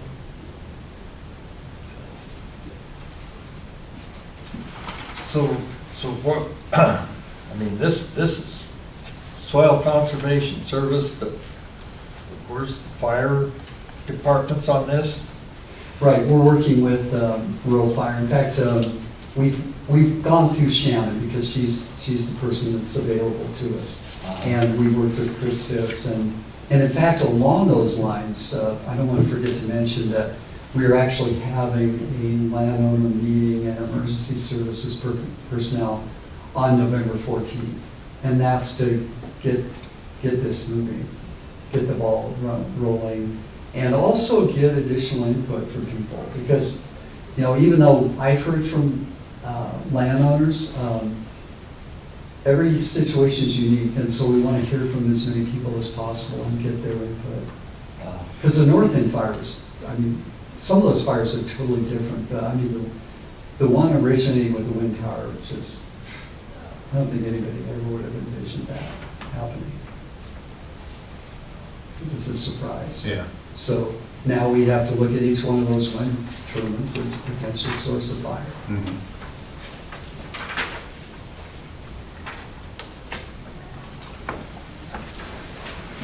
Well, I think I'm ready to sit on it and see how it develops before I come, you know, the county. I would be in agreement with the county to put money into it. I think we could, but at this point, I don't think it's far enough along. Okay.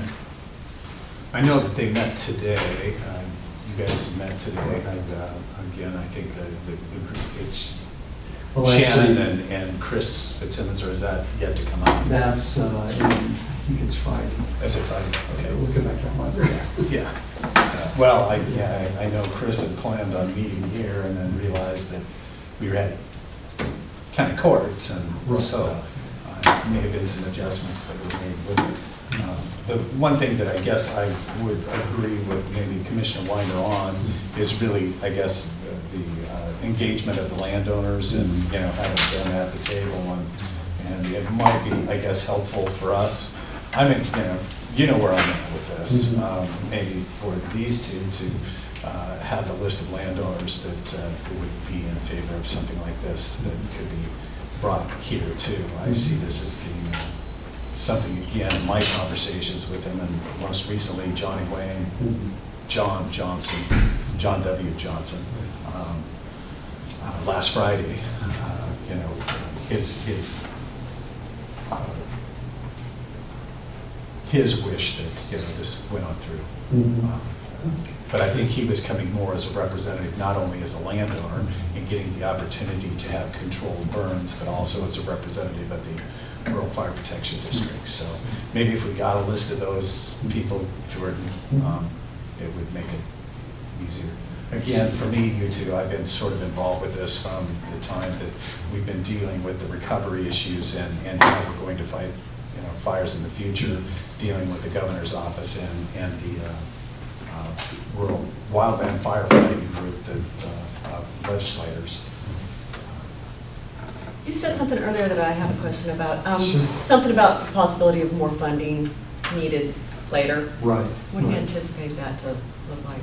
You know, the pilot project will, basically we're going to have a steep learning curve with the pilot project because we're going to figure out how to do certain things in this phase. So that'll be done by the end of or middle of March. And we should have a lot better idea about the economy of scale for ramping up for the rest of the county at that point. I'm guessing the cost per acre is going to be higher initially for the pilot project because we're trying to figure certain things out.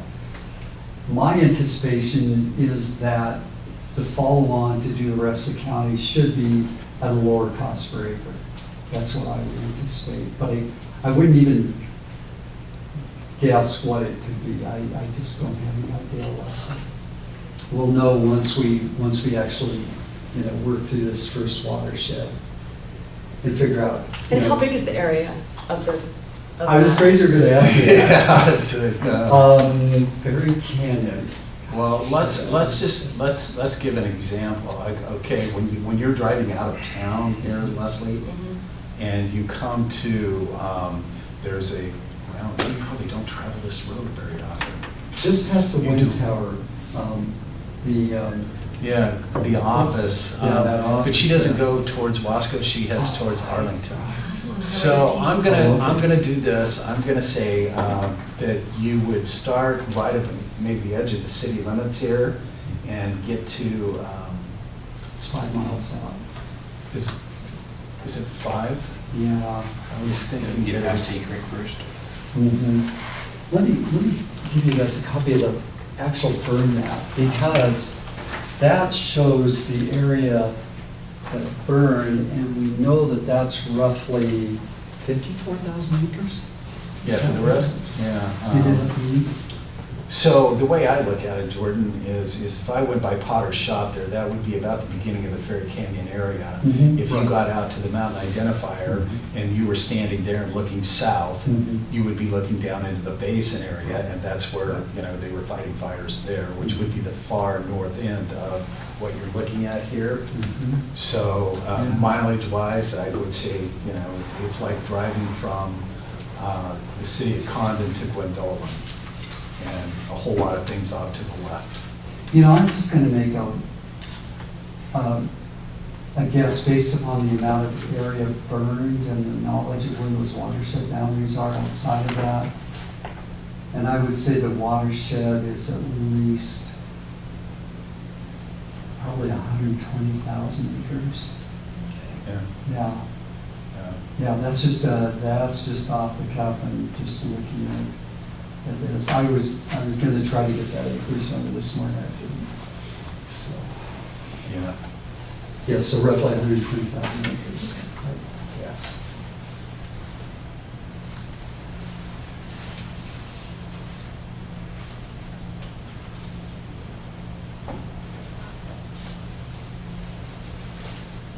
Okay, all right. So what I'll have Jordan do is get a list of, maybe some landowners. Is there anybody else that maybe you guys would like to see support out of? I guess I'm looking for a little instruction on what you might like to see. I was kind of surprised I mean- it wasn't brought to us by the fire departments. Well, I think, I'm a little, Shannon could very easily have been sitting there. I think emergency management coordinator, I guess really, maybe the next time we could have all of those people in here Sure. too. But, Yeah. Yeah, we can definitely do that. I haven't, I've been a part of this. It was introduced to me, a second meeting about it, and then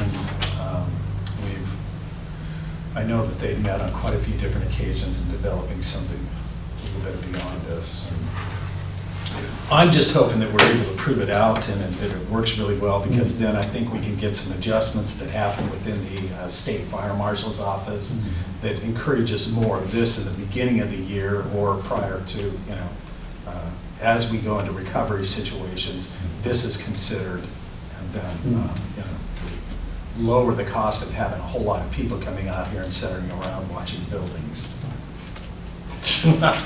Okay, I've said my piece.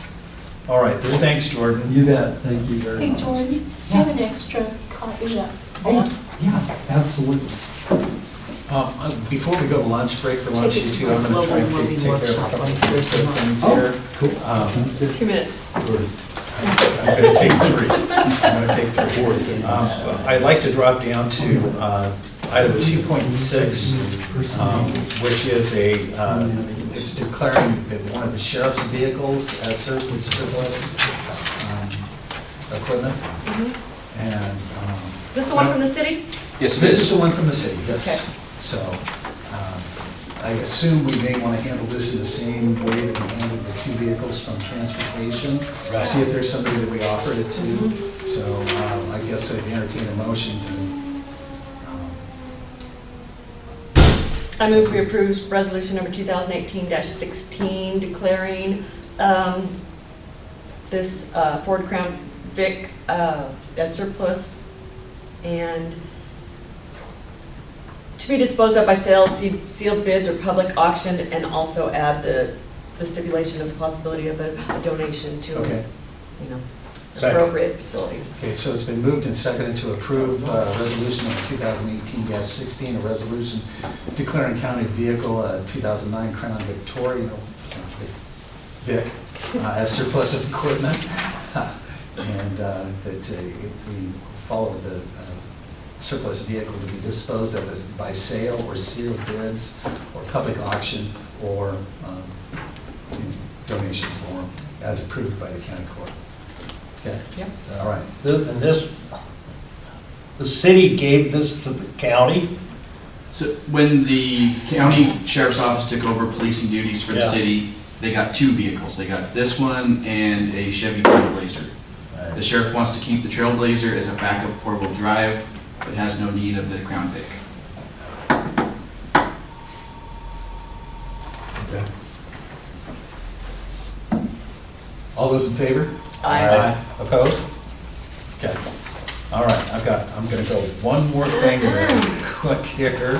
It's item 2.5. And that is a court order no, we already We did that. Yeah, I'm sorry. See? So we're done. Okay, Let's break for lunch. thank you. We'll pull ourselves out of our lunch recess a little bit longer than what we expected. It is now 1:15. We're back into regular session of the Gilliam County Court. Our next thing on the agenda is a proposal from the Mid-Columbia Economic Development District Executive Director Amanda Huey. Real quick brief background on this. I think it was, Commissioner Wyman, was it 3 years we had hired David Van Hoff, or we were part of the consortium that had hired David Van Hoff to work on the California legislature and trying to open things up and getting it going. I think you're both familiar with it. Well, the CG Breeze organization, which stands for Columbia Gorge Bi-State Regional Energy Zone, chose to end that contract, and consequently there were funds still left over. There come a point in time, Commissioner Weimer, to where there was no more work that there was no legislature, there was nobody that he could be meeting with, and it just so happened that there were funds left over. So there's kind of a breakdown on page 2 of what that carryover amount is. The amount was $9,843.71. The Columbia Gorge Bi-State Regional Energy Zone group met. The options were to either return it to each one of the counties, what they were owed, or any one of the entities based on the percentage that they put into it. Don't remember. The other option was to just go ahead and begin using it for the MCAD organization to help organize a little bit better the CG Breeze group. That was really the consensus of the group, because it seems to be a lot more activity that's going on around the John Day pool, and MCAD seems to be right in the middle of a lot of that. The amount that would have come back to Gilliam County, I believe, was About $3,000. $2,860, roughly that. Oh, here it is, it's on the back page. $2,815.44 would have been our fair share. I told everybody that I would, before I made a decision, needed to come back and have a conversation with you guys, the two of you, what you thought might be the best thing for us to do with this. The MCAD organization is to support staffing and operation related to the CG Breeze meetings.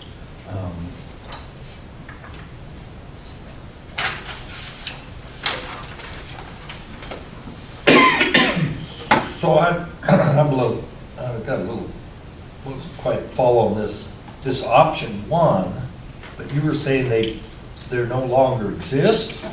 Well, no, they're still there. The options to support staffing is CG Breeze. Option 2 was to return the funds. I thought there was the third option was to designate for a collective project that would be going on. What CG Breeze wanted to do was basically combine 1 and 3 and really kind of devote the money towards the John Day Pool project, support staffing as they, and the John Day Pool project, Leslie, that's the group that came to the museum and we had lunch there with. That's the pump deal? That, pump storage. Yeah, okay. Yeah. I don't, I'm trying not to influence you guys one way or the other, I guess. That's what I'm not trying to do.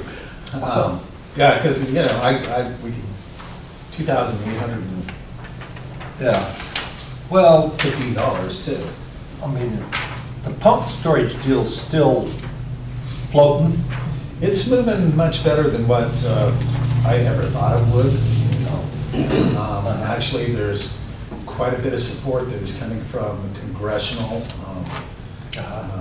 Maria Cantwell seems to be picking it up quite heavily and wanting to pursue it. Senator Wyden. Although it's, I think the biggest issue that I have with it, it's very supportive. It creates a base load for renewable energy, but also it's in Washington. Oh, yeah. It's in your, Where I work. yeah. I wished, it was one of those things that I've looked very, very hard in trying to create an area that we could do it here, but we just don't have the elevation. I mean, Yeah. God, I think it's Yeah. 2,500 feet that goes from the river up, almost directly on the Washington side. But like other economic development in the area, oftentimes it gets some sharing across the river. Yeah, yeah. I mean, when the aluminum plant was there, look how many jobs came, people in Oregon got jobs. Yeah, I can name 4 people that were Yeah. right here in Condon that worked over there. So, so from that standpoint, I don't have heartburn on it. Yeah. Now, I think, being able to have these funds, go and, continue for, to be used in that kind of area, I think is worthwhile. We got to show some support. Yeah, it seemed to Probably be. be asking for more if things get really serious. Yeah. Yeah. But that possibly can come out of wind projects too. Correct. Yeah. Yep. So, combining the two, is that kind Yeah, of? that really was a consensus of the group, was that, to go ahead and utilize it for the staffing of, Maquette staffing for CG Breeze, focusing on the John Day Pool or the pump storage project. Yeah. Yeah, I think to me, that's reasonable. Now that I got the, Yeah, I didn't do a very good job. well, I was glad when the second memo came and told me what CJ Breeze stood for. Yeah. I didn't get that in the first one. I was like, okay, I'm gonna have to ask somebody. Yeah. well, there hasn't been a lot of the CG Breeze stuff. Yeah, well, of course, there's the Korea organization, which is really strictly a state of Oregon that's really kind of expanding more into not just community renewable energy, where this one is bi-state, of course, going across the, working with Clickitat County. So, anyway. I don't think we really, consensus Yeah. is good enough. Okay, In this consensus, case, I believe it we've is. already, Yeah. They've already got the money. Yeah. Okay. Good. All right, good. Let's move on. Okay, we've got Association of Oregon Counties and the road program.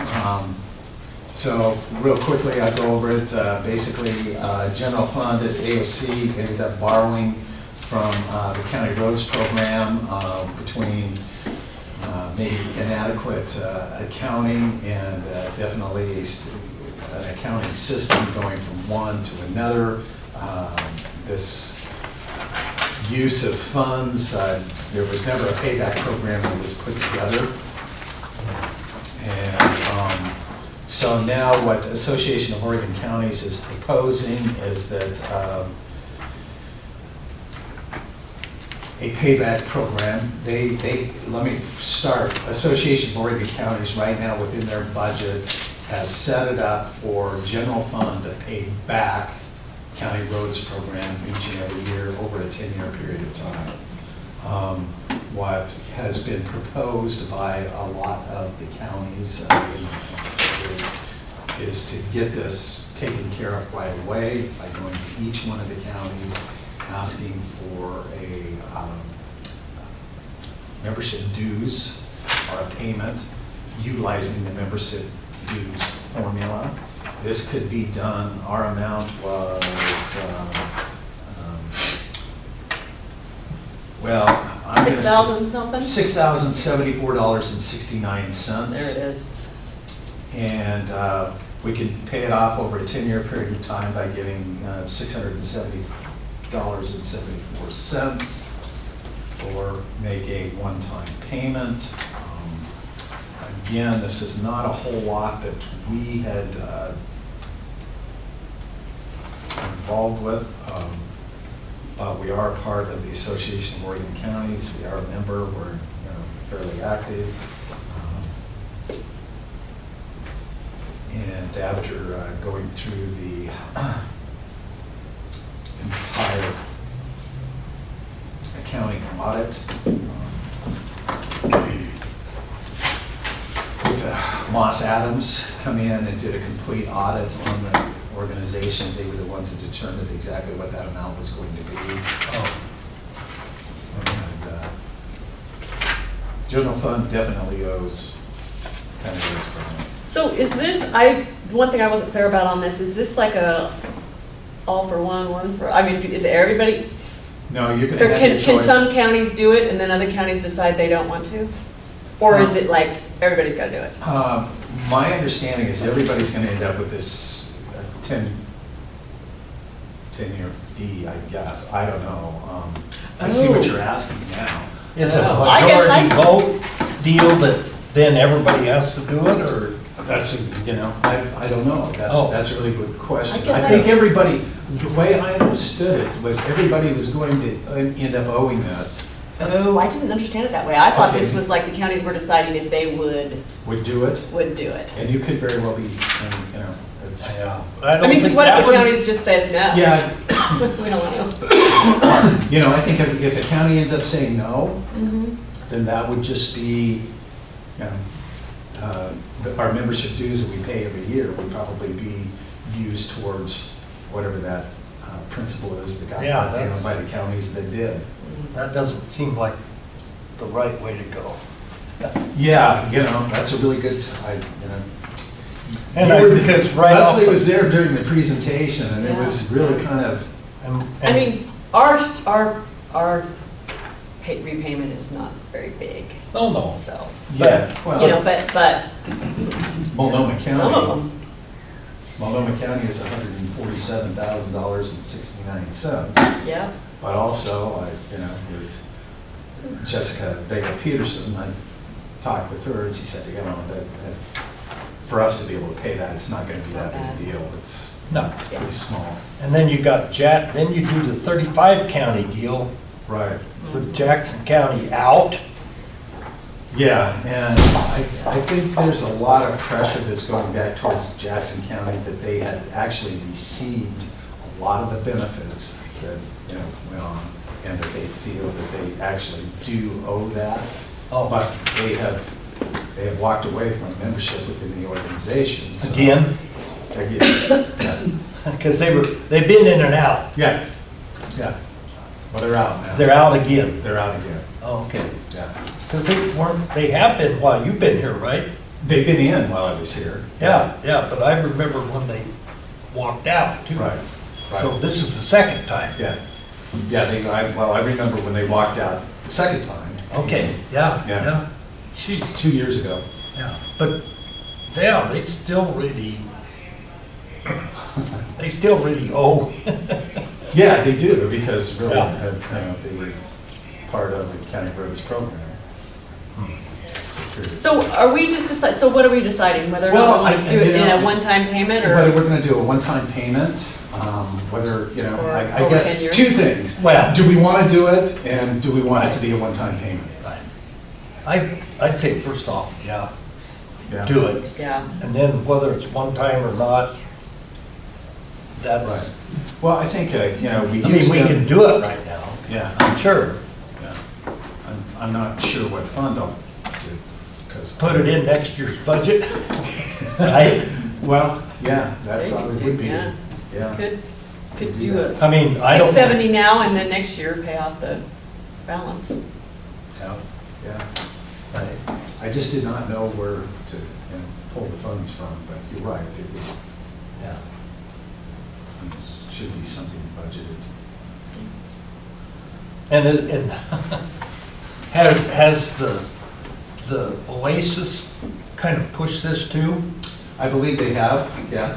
Since they've got more independent status? Yeah, and then, I think the people, Brian Worley, who is the new, God, what was the gal's name? I can't think of her name right now. Who was heading up the road program. Oh, okay. I can see her face. Yeah, this thing's changed so. Yeah. Anyway, Brian Worley is the one he would like the money back now. Yeah. Okay, well, I mean, I think it's a good organization. We rely on them a lot. Oh, yeah. They're really having to make some major cuts in staffing. I think we're all going to feel it as we get into the legislative session, that we don't have that staffing there. Right. They're down 7 people from what they normally would have. but does that happen because of associated dues? I mean, I think that's a portion of it. because, yeah, Yeah. I think that's a portion of it. yeah. It still seems like this, we need to clarify that this is that it's all, or, Yeah, I know that based on the consensus that was there at the business meeting that they had back in August, which I wasn't going to go to, and then at the last minute decided that since this was such a big topic, I wanted to be there. Again, this is a proposal that is coming through, just simply the consensus of the group was that they wanted to get the organization back to whole as quickly as they possibly could. And the only way of getting that accomplished was for this additional input. Yeah. I can, it was asked that, whether AOC should send staff people out to do this. The consensus of the group was no, let's, let each county talk about it on their own. I just didn't feel that if we decided to go ahead and do, I didn't feel it was worth us making, $700 payments a year for the next 10 years would be. Nathan would probably like to split it up into, Yeah. have something he has to do every single year. Right. Well, So what do you think?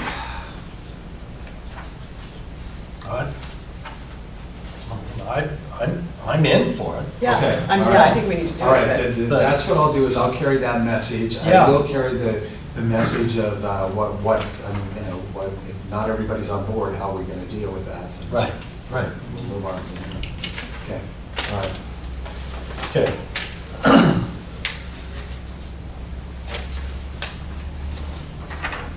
Okay, let's move into, how about if we pick up a couple of action items here, specifically minutes.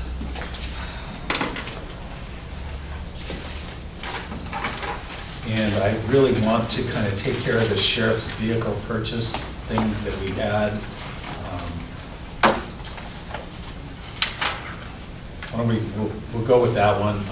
Ruben did check into, I believe that the purchase of the vehicle was through the state contract. This was the paperwork. It's a state of Oregon contract number 5551. Maybe you didn't check. No, I never got that. Yeah. So that was to prove out that it was under Okay. that. So I guess right now what we need to do is approve the fact of the purchase of this vehicle. It's already been done. It's all, it just kind of gives a paper trail, within the minutes saying that we were aware of this. And Yeah. So that was on that original thing that came to us, this? no. Oh, No, it was not. It didn't have the contract. It did not have the contract. That's all we ever really needed. that Yeah. part was missing. Okay, That part so was that's missing. a issue. Yeah. Okay. Yeah. Well, I move we approve the purchase of the sheriff's purchase of the Ford vehicle under state contract in the amount of $35,363.94.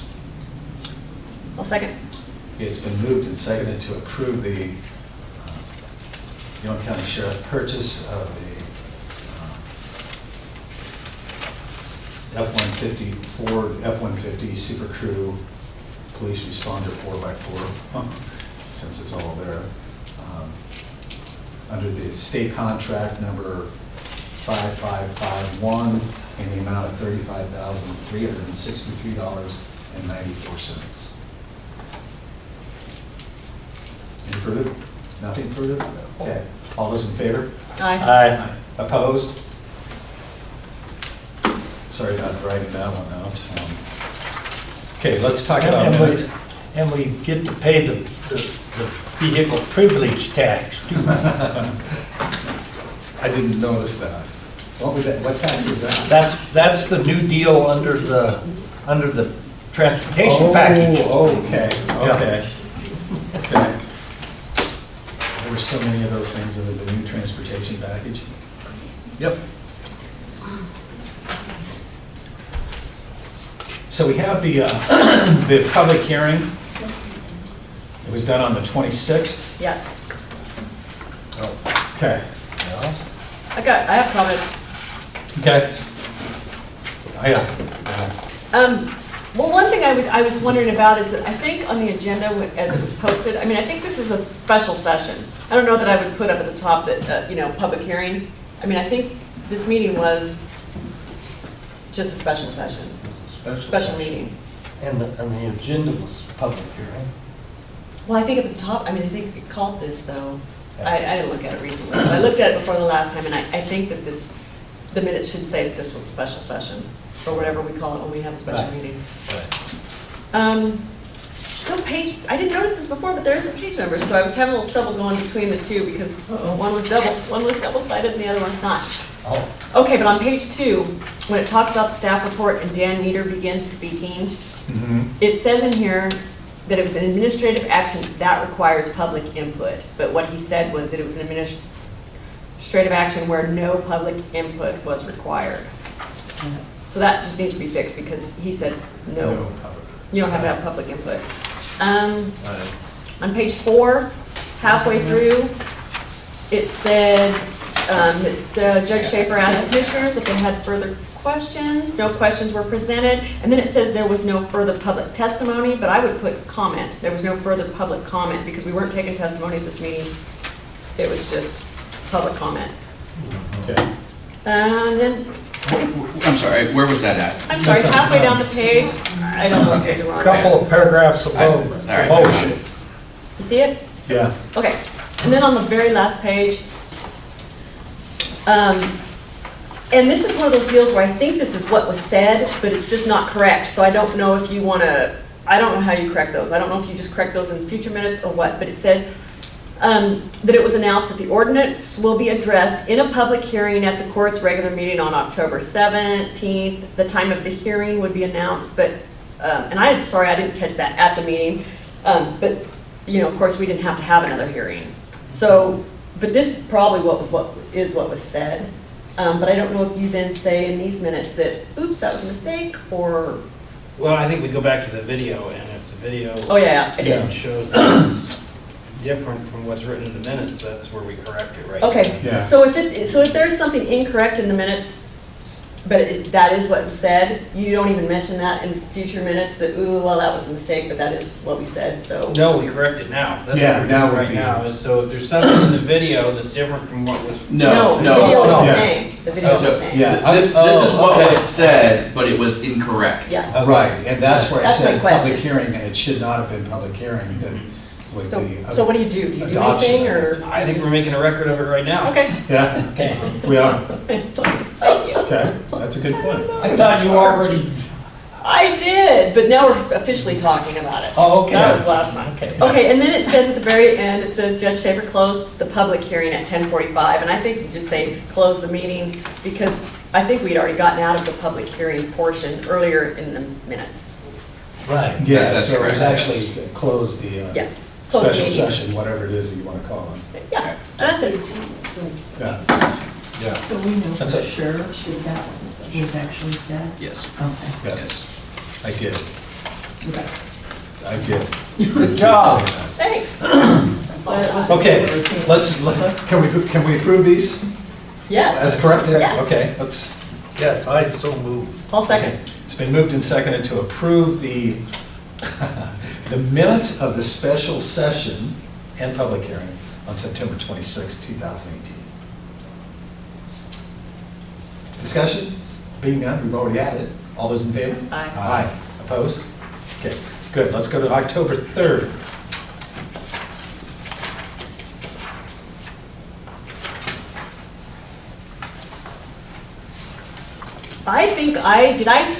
I'm thinking I told you everything Yeah, so yesterday Commissioner Weatherall called in and made a couple small corrections. yeah. So I No, think, I felt pretty good with these, mainly with the corrections that showed up on our copies, so. I had a few things, but I think they were just, I don't think they were big. They're mostly minor wording things. I did notice something later, though, when I was looking at it a little bit later last night. On page 8, when we talk about the county grant program discussion, and we listed out what our pools were, the Economic Development Fund was missing from that list.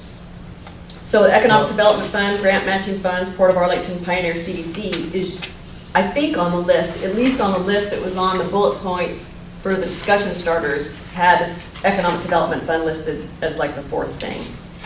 And it didn't make it to the minutes. Oh, yeah. So I'm guessing that you probably want those in there. Okay. Was it on there? Yeah. Yeah. Okay. Okay.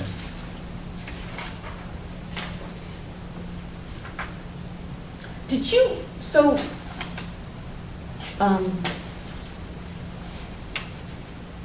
I guess I'm interested to see how some of these things are corrected, though, because, you know, we didn't, Sandy. So is that something that I'd like to look at that again before we, So you want a table? yes. Okay. All right, Table. table these minutes? Okay. Yeah. Because why? Thank you. Well, there was a few She wants things to that look we were at it. talking about correcting that I'd just like to see how the wording ended up being, coming out. Right. Move on.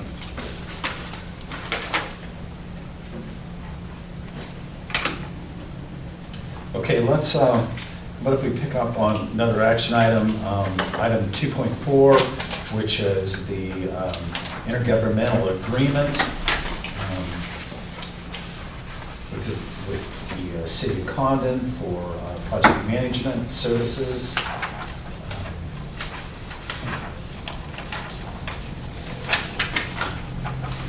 Well, I don't have a lot to say about this. It's a basic agreement. in the last review that I gave it, there's one little typo. In some places I capitalized parties, in some places I didn't. I figured Commissioner Witherell would fix that. Other than that, basically what it does is it's an agreement with the city of Condon to share the cost of fiber management services. The scope of services falls right in line with the fiber orders and what's required under the fiber orders. So there's really not any leeway there. It's what the fiber orders say we have to do to authorize disbursement of the money. And also to keep it so that we can sign off on inland's progress with the building. Right. So I just wanted to let you, though, have a chance to take a look at it and see if you have any questions before I present it to Wyatt for review by the city. I didn't have any questions. Well, the only thing that I saw, I mean, there's really the project manager working half of him, and he doesn't have to report to us at all. Well, there's some reporting regarding whether it meets compliance with the project milestones, and that's a requirement of the fiber order. Right. But that's something that has to be done on Condon's side as well, under their fiber order. Yeah. But the only people that Converge has to report to is the city. Right. And the city relays that information on to us. Right. Unless, correct, yes. That keeps it simplified for the project manager. It does, and eliminates the need for any redundancy in the billing process. Yep. Yep. I agree.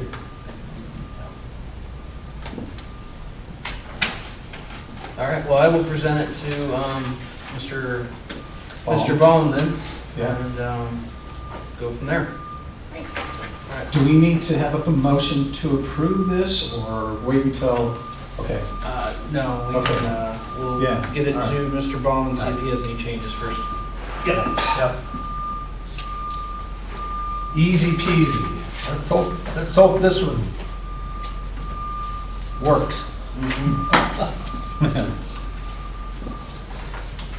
Okay, we do have, I'm going to touch on correspondence real quickly before we go into the county grant program. Chet R. Wilkins, the Gilliam County Assessor, let us know what is going to be given out, the amount of money, and how many recipients, and what they will receive for the homestead rebate program. Yeah. So Notice that the percentage keeps going down it does. of total tax. Yeah. Yeah. Well, it's as Cut in half yeah, as since the original, let's just say 2009-10, it was 49%, took care of 49% of the property tax on those houses, and now it's down to 46%. Almost half. Yeah. I think that's sort of a good thing, I guess. I don't know. Well, it's what I would have expected to happen. Yeah, we had hoped. Yeah. I don't know, I think the other commissioners probably got, the other court members got correspondence similar to mine, but I got an invitation to the Columbia Basin Electric Co-op annual dinner. Oh, yeah, I guess I did too. I haven't opened mine yet. I wondered what it was. Oh, Yeah. anyway, that's at the Gilliam County Fairgrounds, November 1st. Yeah, I do have one other, was Senator Wyden is holding a town hall next Monday at the Arlington High School, October 22nd at 1:40 at Arlington High School, so. Okay. I think that's all we have in correspondence. I didn't know whether everybody got that letter, so. From Wyden? No, from Columbia Basin. Oh, Yeah. It was addressed directly to me, and so Right. it really wasn't, yeah. Well, Yeah. as a commissioner though, Yeah, I guess you're right. felt like Yeah. it was worth sharing just Yeah, I didn't know whether it was. to the public. Yeah. Okay, so let's start on the real subject here today. So continued discussion of the county grant program goals and eligibility criteria.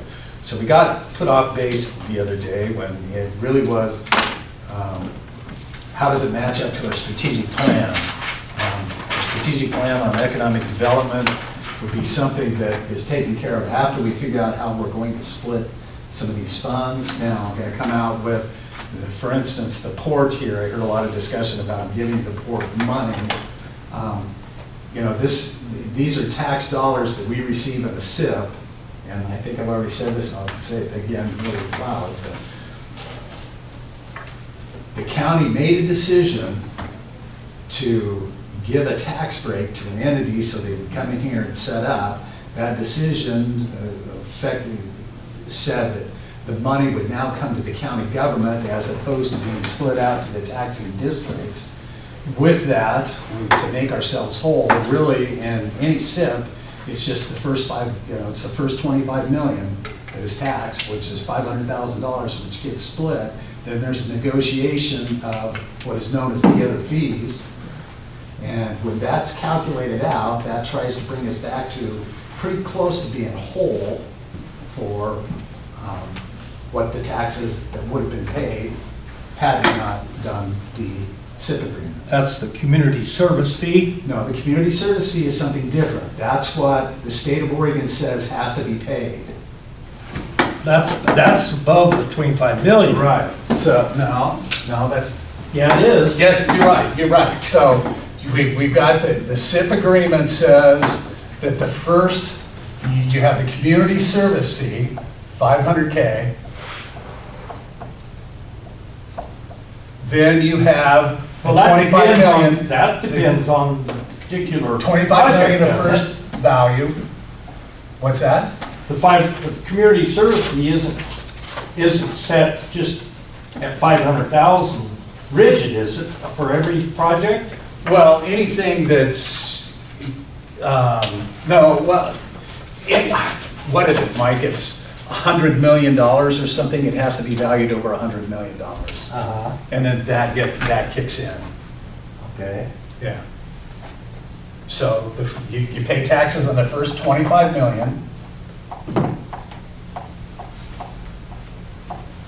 And then there's the community service fee that we split between 5 taxing districts. Well, it depends on where the windmills are. Yeah, zone 4. Then there's the other fee.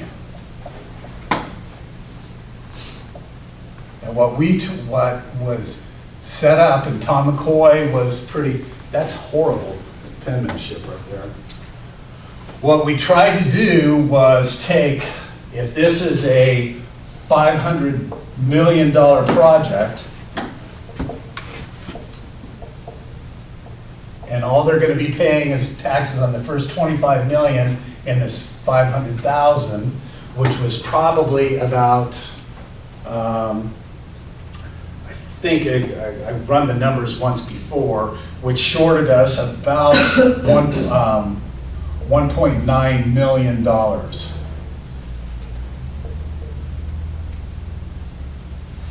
This is just one of 3 projects. Okay, we're just talking about one SIP. One That's SIP. what we're talking about? One Okay. SIP. Okay. So what we tried to do was take this figure, the taxes on this, and I don't remember what it was. I don't know, whatever it is. Let's say it's 80,000. We tried to take take this minus those 2, and that's what this figure was going to be. So 1,380,000. Does that? Previously, there were 4 there was another pot. Not just the other fee, there was 2 pots. Yeah, there's well, there's property and then land, Mike. And land tax that's involved with this. To come up with, you know, Oh, I'm talking about over here, the other fee, there was another one? where you have the other fee. Okay, There I don't was, remember what that. there were two pots. Okay, One was our wish list that the county pulled together. Okay, I know what you're talking about. You're talking about the, what's that called? You're right, there's another fee that's over here. And what we ended up getting, was, I think, 3 million on the first one. Let's go to the most recent one, the Montag project, because this kind of fits in a lot with the Montag project. We've got $1.1 million that's coming here. All right. God. 1 mil. Yeah, there's one M.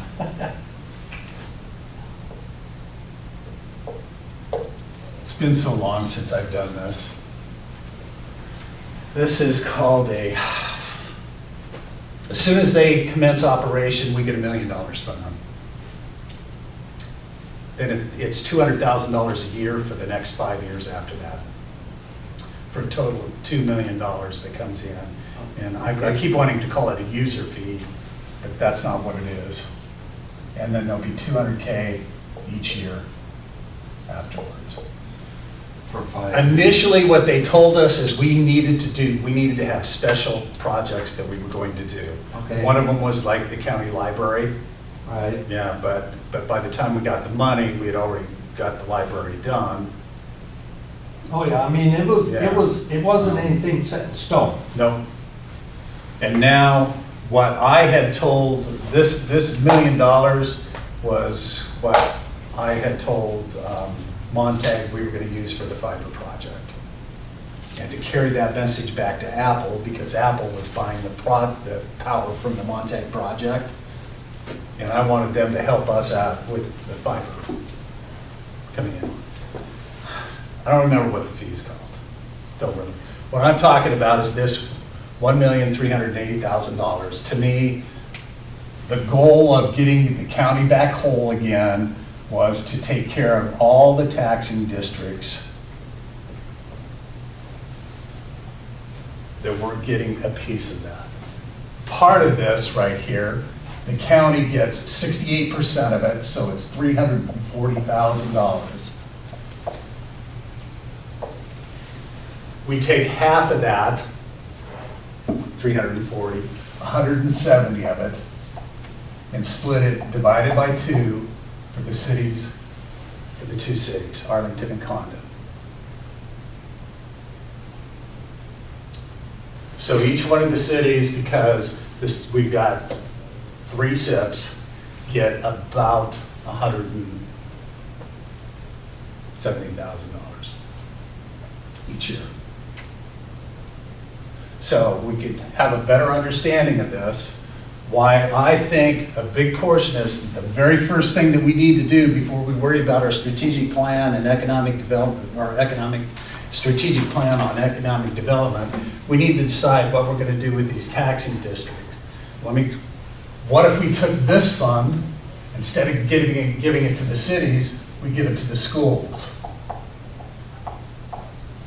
And that's what I'm kind of talking about, making sure that we take this portion, and I'm not saying I want to do that, I'm just saying that that's the thought process that I think we need to be going through as we begin determining what we're going to do with these funds. Do we make our taxing districts whole? The port, I calculated them out because I've heard a lot of, discussion about them. We give them $250,000. I run the numbers. If we hadn't signed any of this, the port would be getting about $215,000 a year, automatically.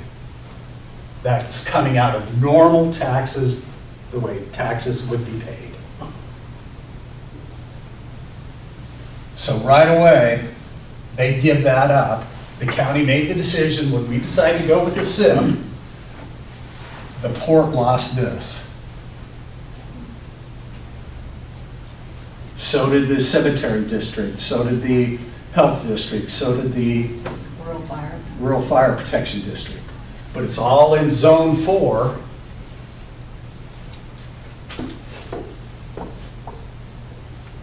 Which is the ones in the north portion of the county.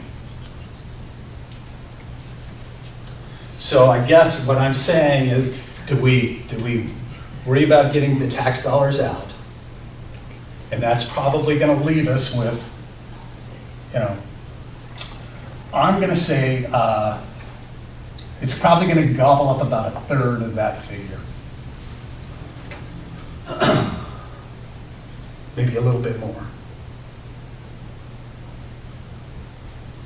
Well, it's certainly a different way of thinking than what we originally thought in terms of SIP, because we never looked at those other fees as going to other taxing districts. I know, and Commissioner Gronquist really wanted, and I agreed with him, and so did you. We all agreed that we wanted to keep kind of the flexibility on what we were able to do with these funds, and we felt that it was important for people like the port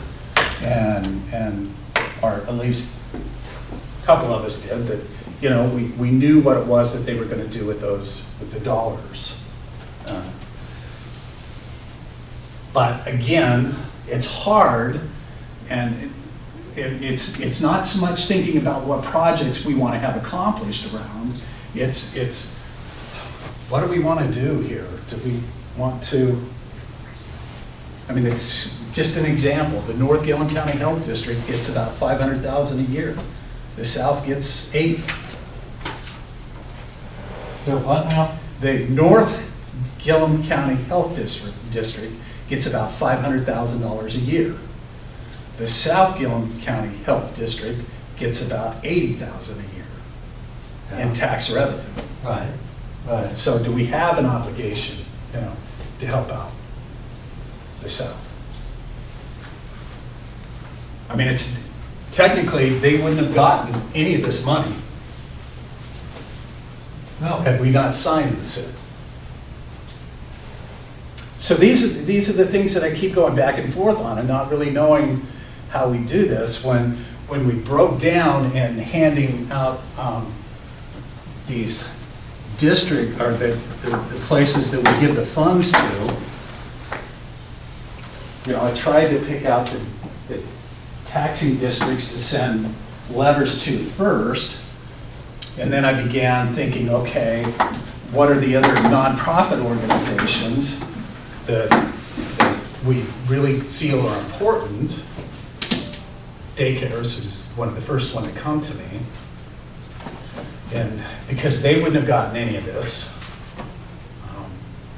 was it important to make sure that we got some funding to them? And this is all prior to us even thinking,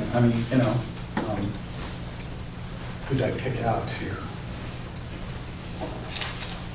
I didn't have Summit Springs Village. I had the food pantries, the child cares, the health districts, specifically on the south end, the school districts, the libraries. And then these kind of got added in afterwards. Pioneer, Dillon County, or the Soil Water, and Summit Springs were ones that really after, I think, year 2 or year 3 is when they come on board. We didn't have Summit Springs? Well, Summit Springs had asked for money before I became a judge. When I sent the letters out, I didn't send it out to Summit Springs initially. Oh, but they've been to the court every year I've been here. Yeah. Prior to you. Prior to me, right. Yeah. My first 3 years, I didn't see them. Yeah, but that's because they had, or they didn't need it. Yeah.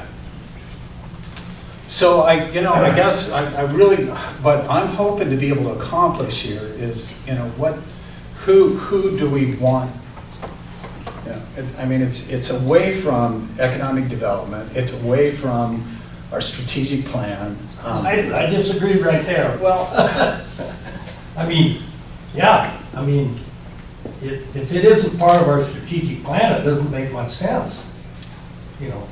it doesn't make I much mean, sense. if it's set in law that we have to give them money, that's one thing. But if it's our discretion, then Okay, we need it worked into our strategic plan. okay. I mean, just like you're saying, well, this health district up here gets this little chunk of money, and that one has a big chunk of money. Mhm. Well, do we worry about equalization? You know, That's my question. yeah. But your strategic plan could answer that question too.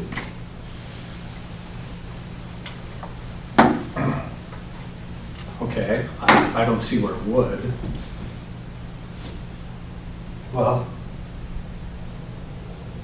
if it's to have good health in both ends of the county, then it does, you know, moving, taking money and giving it to this district up here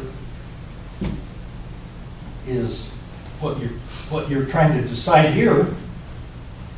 Well, yeah, what I'm trying to decide here is this is another way of, you know, we're receiving taxes right here.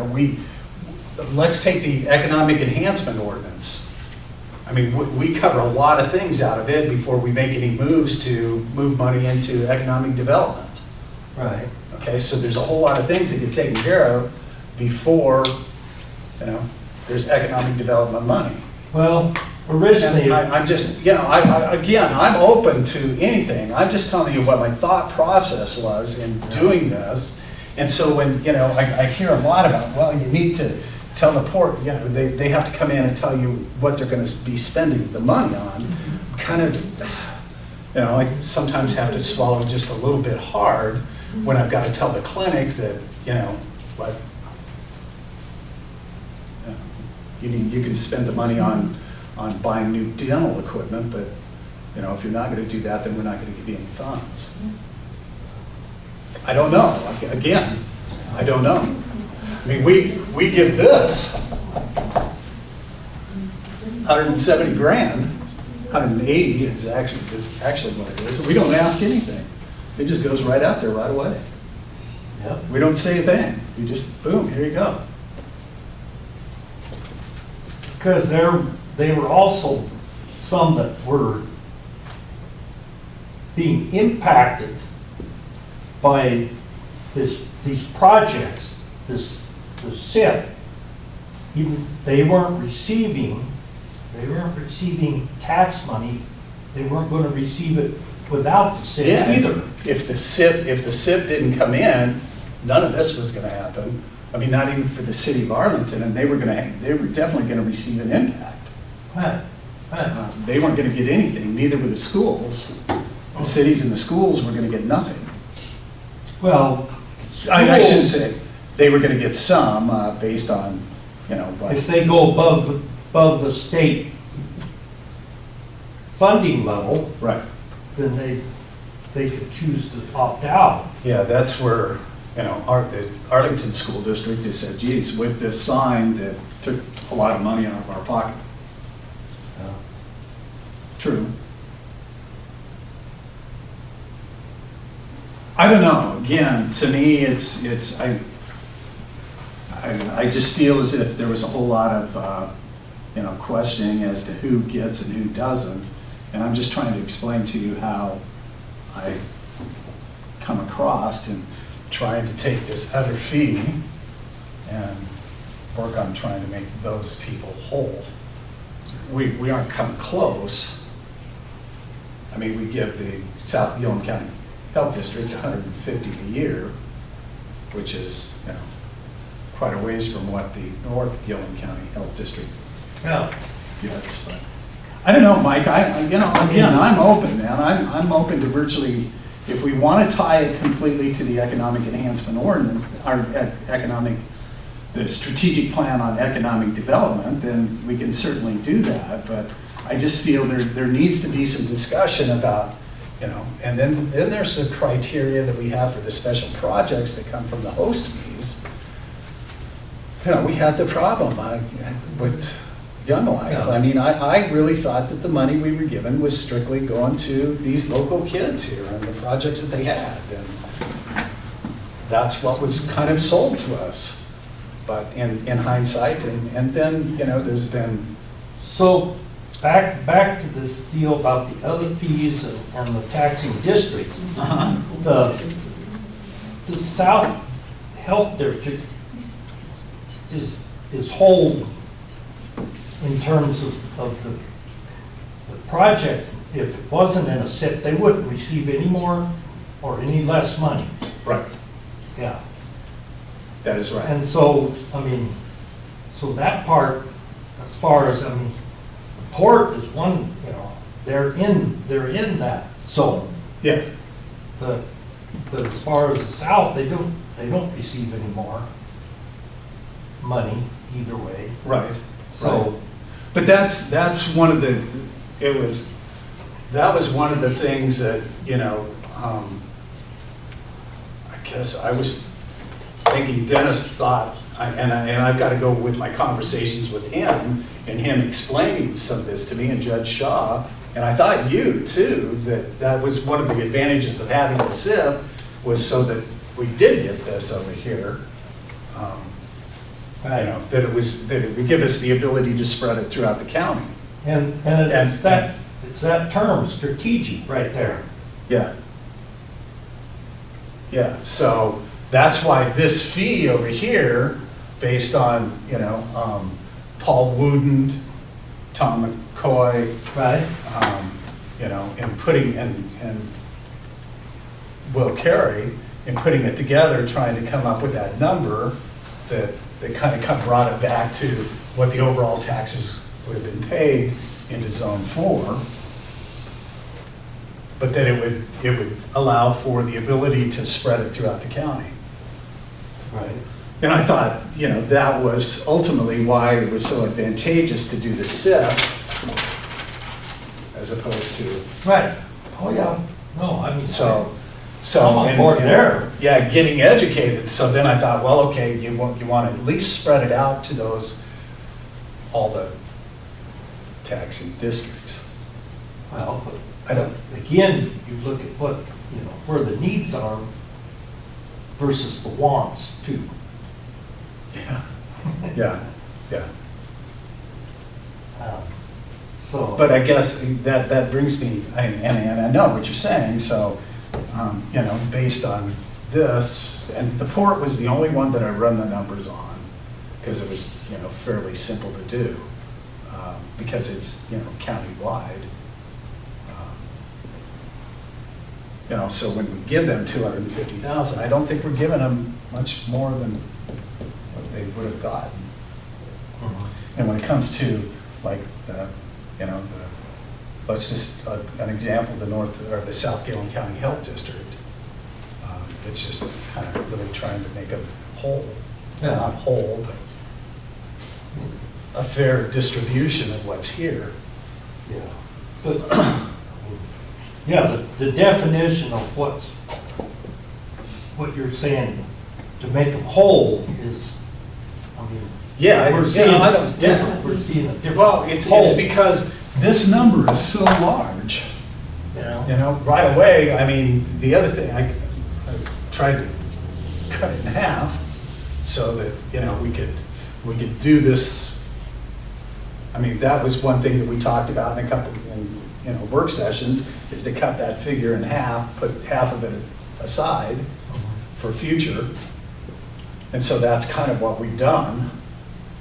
And then we've worked with this half that's left and getting those things taken care of. And then developing, you know, some funds that create during that process. You know, do we take care of the child cares? Is that part of our, I mean, that's part of our strategic plan. You know, taking care of you know, our school districts, part of our strategic plan. So,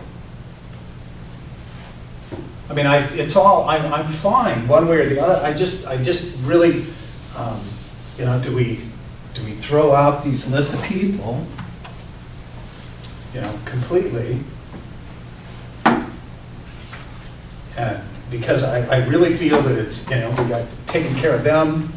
To me, it's been taking care of these people, and then whatever's left over would lead us into what we would do with our strategic plan on economic development.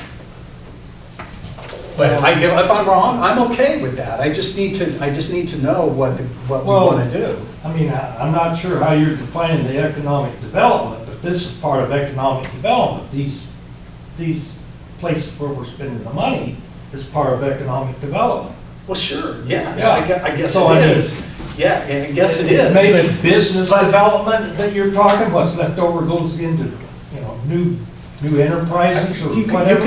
You can call it anything you want. I'm saying take care of the people who normally would have gotten the money first. Well, those aren't, none of the districts up Okay, here. let's are try it part this of way. that then. What if we were there's one health district, there's one school district, there's one all throughout the county? Okay? But that's, yeah, Okay. that's a whole. Would it have been a different good thing, if that was the case, would it have been a good thing for us to sign a SIP? I would say no. I would say no. Well, I'd still say there was probably some benefit.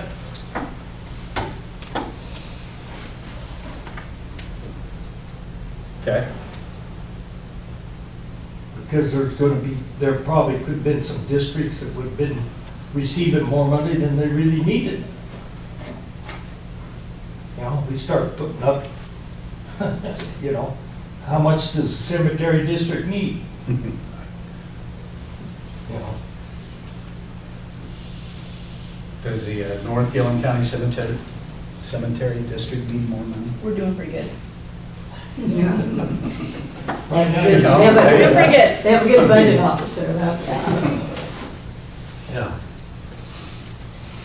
I don't really want to be confrontational with this. I'm just trying to figure out I like the fact of taking half of it and setting it aside for the future. Oh, yeah. So that I feel really good about. The next thing is, what do we do? I mean, you know, and I agree, Mike, I think taking care of the clinics and all of that, they're all part of economic, the strategic plan of economic development. But also, I need to know, you know, as we begin planning, okay, what do we want to do with the additional funds that we have, let's say fiber, or at the industrial park, or you know, maybe there's different roads that we would really feel it's important to pave. You know, do we start planning those things out before we get these things taken care of? I don't know. I'm open. I mean, I'm trying to. And what I wanted to do was really kind of figure out what we were going to do here because I felt as if, you know, there was an awful lot of discussion around that maybe it shouldn't have been just those, because maybe not all of them really did try to our strategic plan. And plus the fact, I mean, the one thing I haven't mentioned was a big portion of this, shortly after I arrived, started paying off debt. I mean, we made the commitment to, well, we paid off the IBR building, $4.5 million, and then we made the commitment to, I think, a good commitment towards the infrastructure of the three cities, and then this building we're standing in, and then the Gronquist building, you know, so that was, I mean, between those four things, you were looking at $13 million. Which, all good, and, Oh, yeah. you know, but Well, and, I mean, all good. that was a situation where North Fire had lots of money. Mhm. And so, They were able to do something down here we weren't. so we pushed the money here for this. Yeah. Well, you know, Because they I'm lost. I'm not going one way or another on Yeah, the way the yeah. money got spent. I'm just telling you that, you know, the first 4 years, a big portion of that was already committed to be spent. Oh, yeah. And then, you know, we were able to, I mean, I think that a good job was done in determining how a split could be done, get the debt paid off, get all of those things taken care of, and still be able to fund these things and put, you know, a portion of it away. I mean, right now, what was it, $11 million that we have in unappropriated that's sitting there? I mean, that's an unbelievable amount. And then there's $4.5 million, no, there's about $7 million readily available in different funds.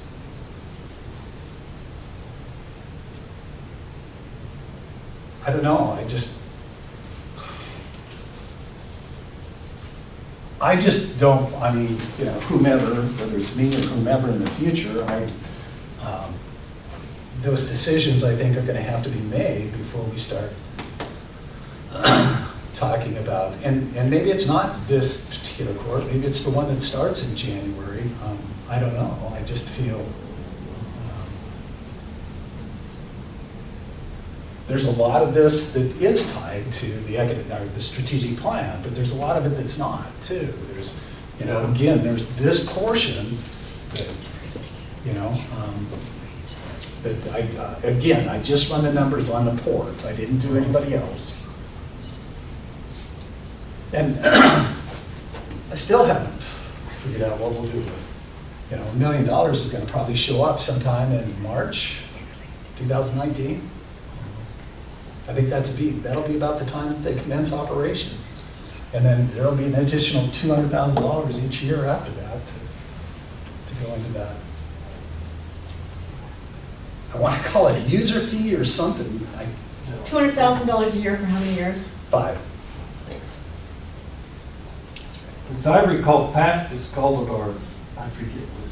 Well, yeah, she had a wish list that, yeah. Well, there was the wish list that was more, you know, What she likes the library. Did you say, Catherine, did you know what it was called? What? Oh, Sorry. what, Pat, oh, I thought you'd said something out there. There was one list that was, we broke down this and this and this. And then there was the other pot that was the court's Discretion. discretion. Yeah. And that's what I thought that. Yeah, when I was dealing with Zayo and opening any of the conversations that we had with them, it was $1 million, and that was it. You know, you get $1 million to be able to get fiber delivered to the area. That was it. I mean, man, there was nothing else that was going to go out in it. And I mean, they were taking it hook, line, and sinker. The only thing that I'm at that I was kind of demanding is I want Apple to know that $1 million is coming there, because their goal was to get from Boardman to Prineville. And it was to get Amazon, Apple, and Facebook. And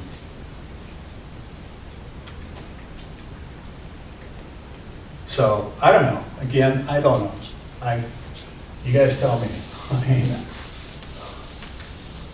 I just think that we got to get this settled before we start, you know, tackling. And I'll go to the economic or to the strategic plan. It's one thing right now that I think has to be dealt with.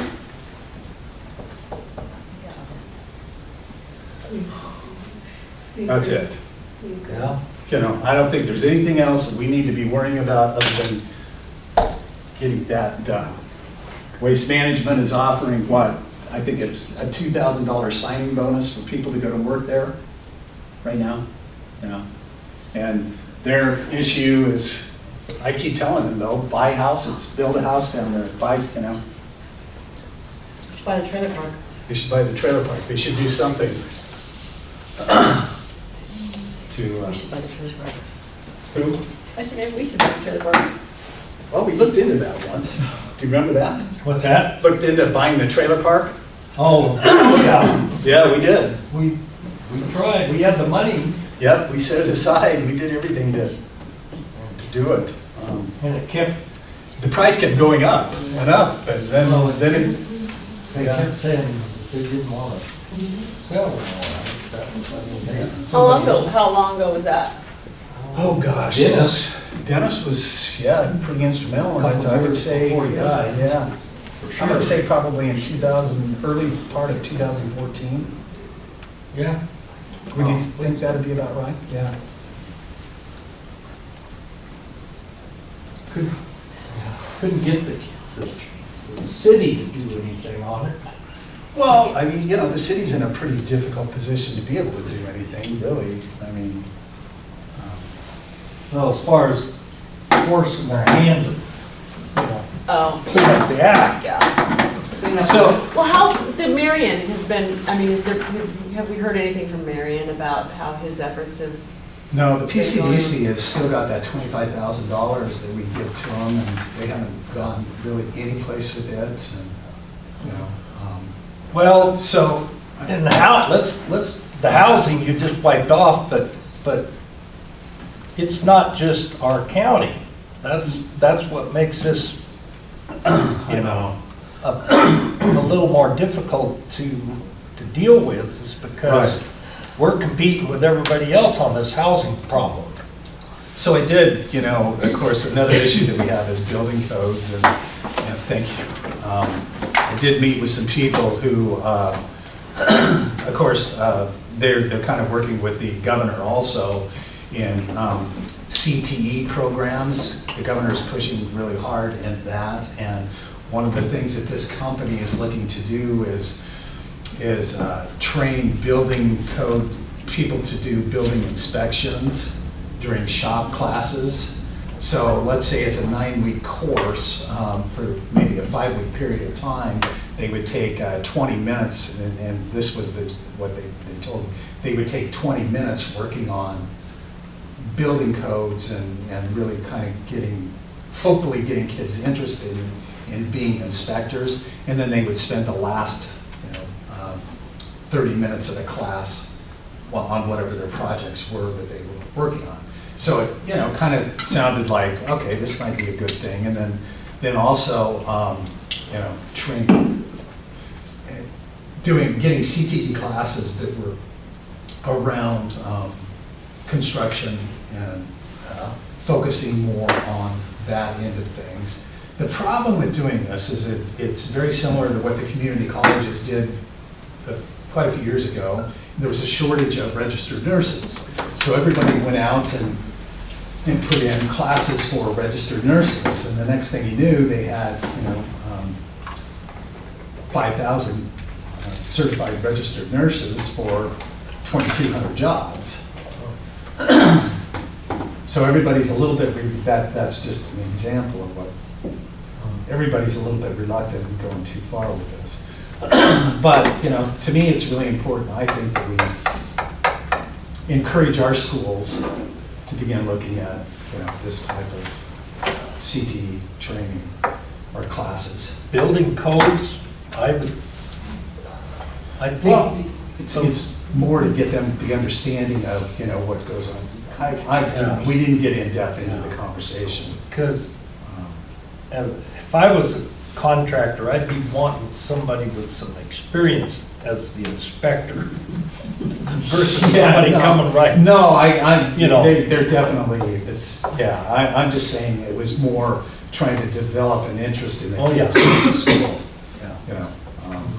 I know it probably would not have been something that was of high interest to me while I was going to school. It would have been a little bit like the photography class that I thought I might enjoy and realized that I didn't. I could see the contractor, some young person comes out to do your inspection. No, there would be, there's a lot more. It would be just developing an interest and, getting kids to understand that there are. Yeah. Again, this was all, so, I'm going to keep bringing this up with each one of our meetings, and I'm hoping that sometime we, make a decision on some of this. Right now, I sat down with a couple of people on the strategic plan, and they feel well, it was Rachel, Caitlin, Kennedy, and I said, okay, you know, who do we think we want to have on this? And they said, look, let's focus strictly on housing right now. Let's deal with housing. Let's get that solved. And I said, okay, yeah, I'm fine with that. Let's get housing solved. Okay, I'm gonna move on, so it's 2:30. I'm gonna get out of here, so does Leslie. So, commissioner reports, what are you guys doing that's exciting? I went to the Flex Building ribbon cutting ceremony, dedication. It's a nice building. It was, I was impressed. I hope that they can fill it. But anyway, that was, I did that last Thursday, I think. Do they have a marketing plan? Sorry. What else? I plan on going to the Oktoberfest on Saturday, and then also the Nazarene Church building is having their dedication Sunday. So I'm gonna go check that out. And then the only other thing, and Judge, you probably know a little bit more about it, is I just wanted to bring up the Omega Morgan phone call. Yeah. And if there's anything that we need to report. The only thing that we can report is basically what I passed on to you, and that's the fact that Omega Morgan is going to be the company that I guess is going to be transporting a lot of the components for the new wind project. So they want to lease the entire industrial park, both the north, south, and middle ground that they have now. They also would like first right of refusal for the stuff on the east side. So anyway, I handed everything off to Ruben. I think right now what we have is a contract from like 2011 or something maybe. And then we have an amendment to it which took them from all three sections and it brought them back down to just the middle portion of the industrial park. So in talking to Ruben about it just this morning, so that we think we ought to look at drafting a whole new lease or a whole new agreement. So. Well, I'm going to try to find Yeah, the template, so right. I'm not starting from scratch. But just get something that then, and rather than try to amend something that's already been amended for different pieces, throw them all together, one agreement. Yeah. What do you think about that whole first right of refusal? Yeah, that's fine. How do you work that? Well, basically, you just work it, number one, I mean, I like to see the landowner getting something out of it. I was gonna say, is there a cost to that? There typically is, and actually one could argue that if there were no costs, that it wouldn't be supported by consideration and would be void. But the costs, it really all depends. I mean, it could be enough of an incentive for the landowner that the person is leasing the rest of the property, that you're willing to give it to them. It's just, it's really fact specific. But typically I do look for some kind of cost. I want it to be set in a time frame. I want it to be a definitive time frame of this is the term that you can exercise this right. I will put in something where if someone else, it's a right of first refusal, meaning that if someone else comes in and wants to lease it, then they have to pick up the ball or they have to let it be leased by that other person. So I have some standardized language that I use. I work all those components into it, and it's really up to you. Typically, costs, it's not a lot. It doesn't have to be hundreds of thousands of dollars, but you do want to document it with something. There's some benefit that you're getting for giving them that benefit. So, sometimes it can be $1,000 or $500. It depends on how long you're tying up the property, what the terms are for them to respond if someone does want to lease it, and so we'll get to that when we get to that. Okay. Okay, Mike? Mike, did you have anything? The only thing I had to report was that the road department was involved with the Lone Rock grade accident and the recovery process there, and it was quite, it was somewhat difficult for the employees. Yeah. And that's basically, I didn't have any activities of my own, but that was certainly a hard day.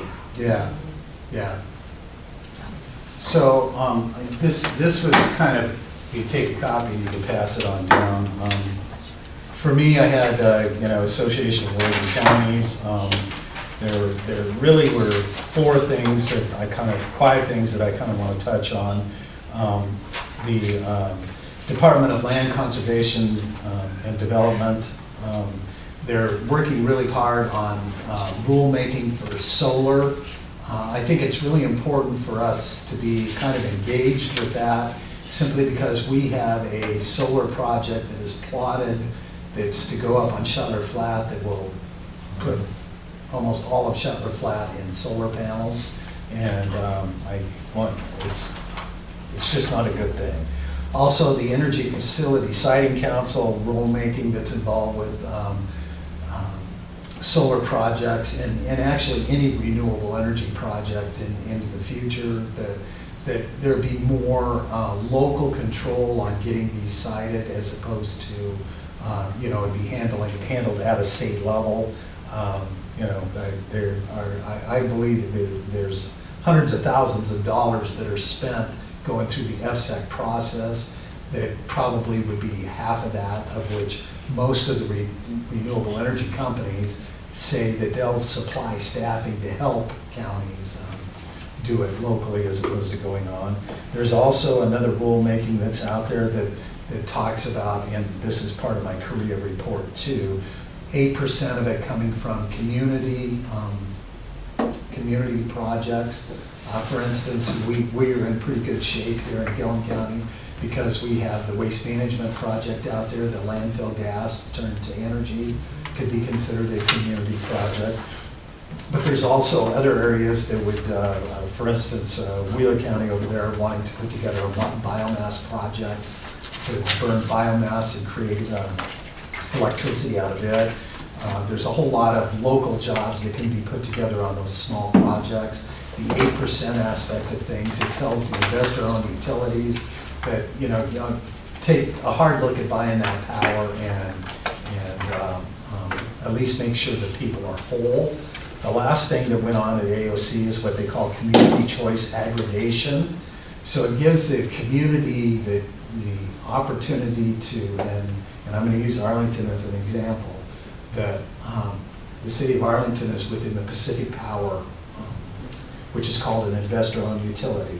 And investor-owned utilities, they would have the choice of purchasing power maybe from waste management.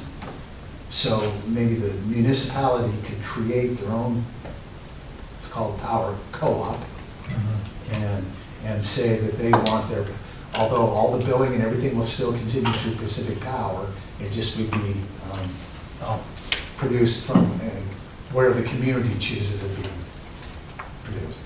Just an introduction. Actually, there's an individual who wants to come and talk to the county courts specifically in the Mid-Columbia area about that. The last thing, I just handed you a document. This is AOC's principles for the cap and trade legislation that they're going to be working on. This is going to be a big thing as we go through the legislature in the coming year and what we're going to be able to do. As part of drafting a lot of this right here, I think it's,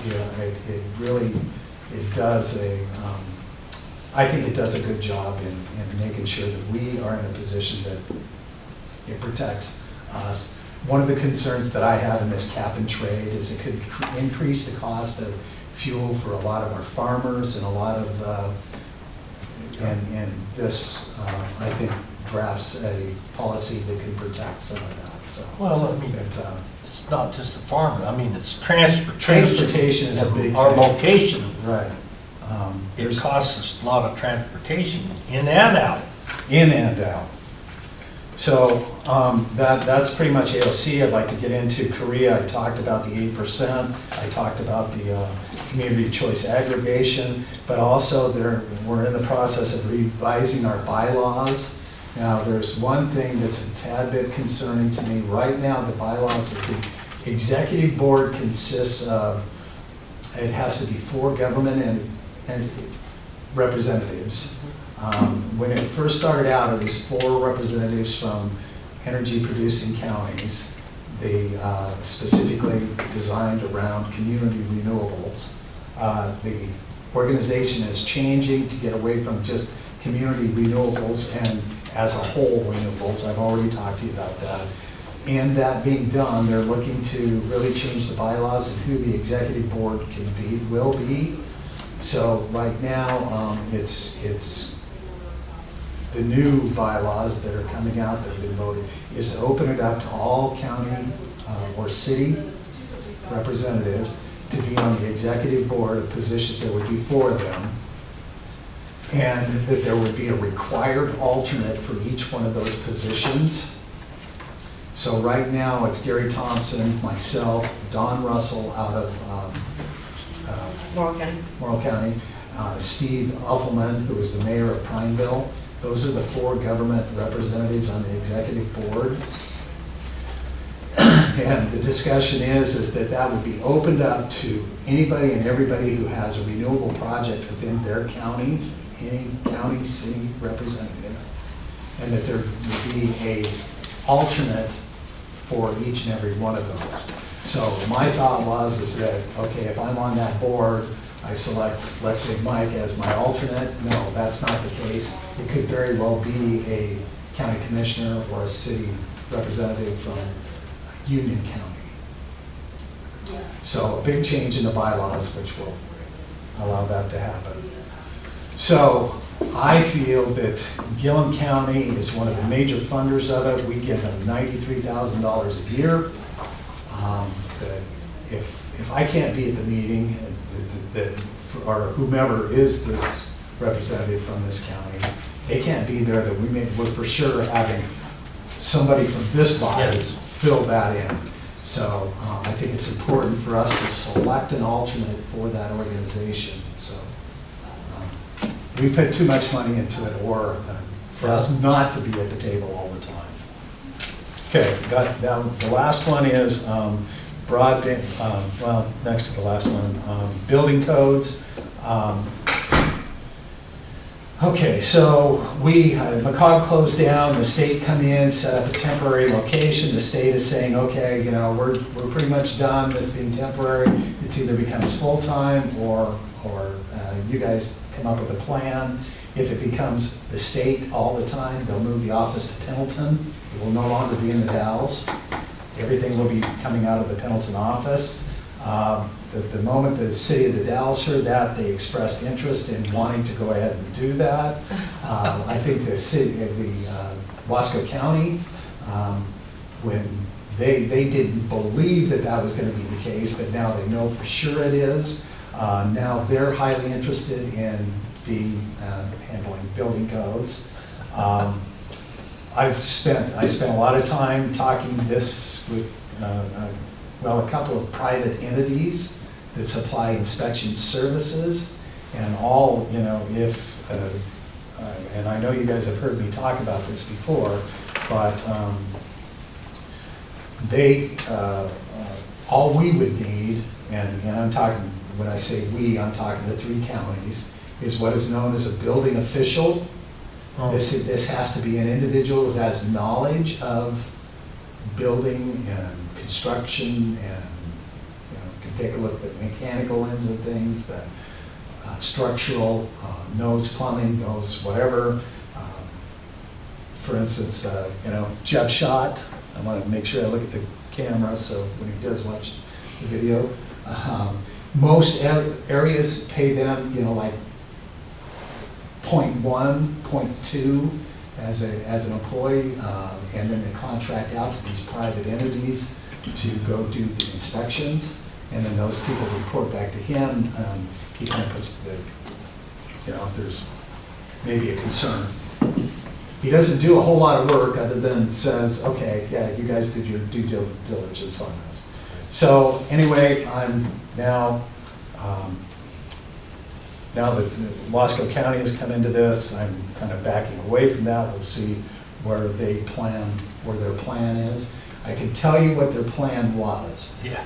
Within building codes, we, between Gilliam and Sherman, I think it's close to $3 million in reserves are sitting there.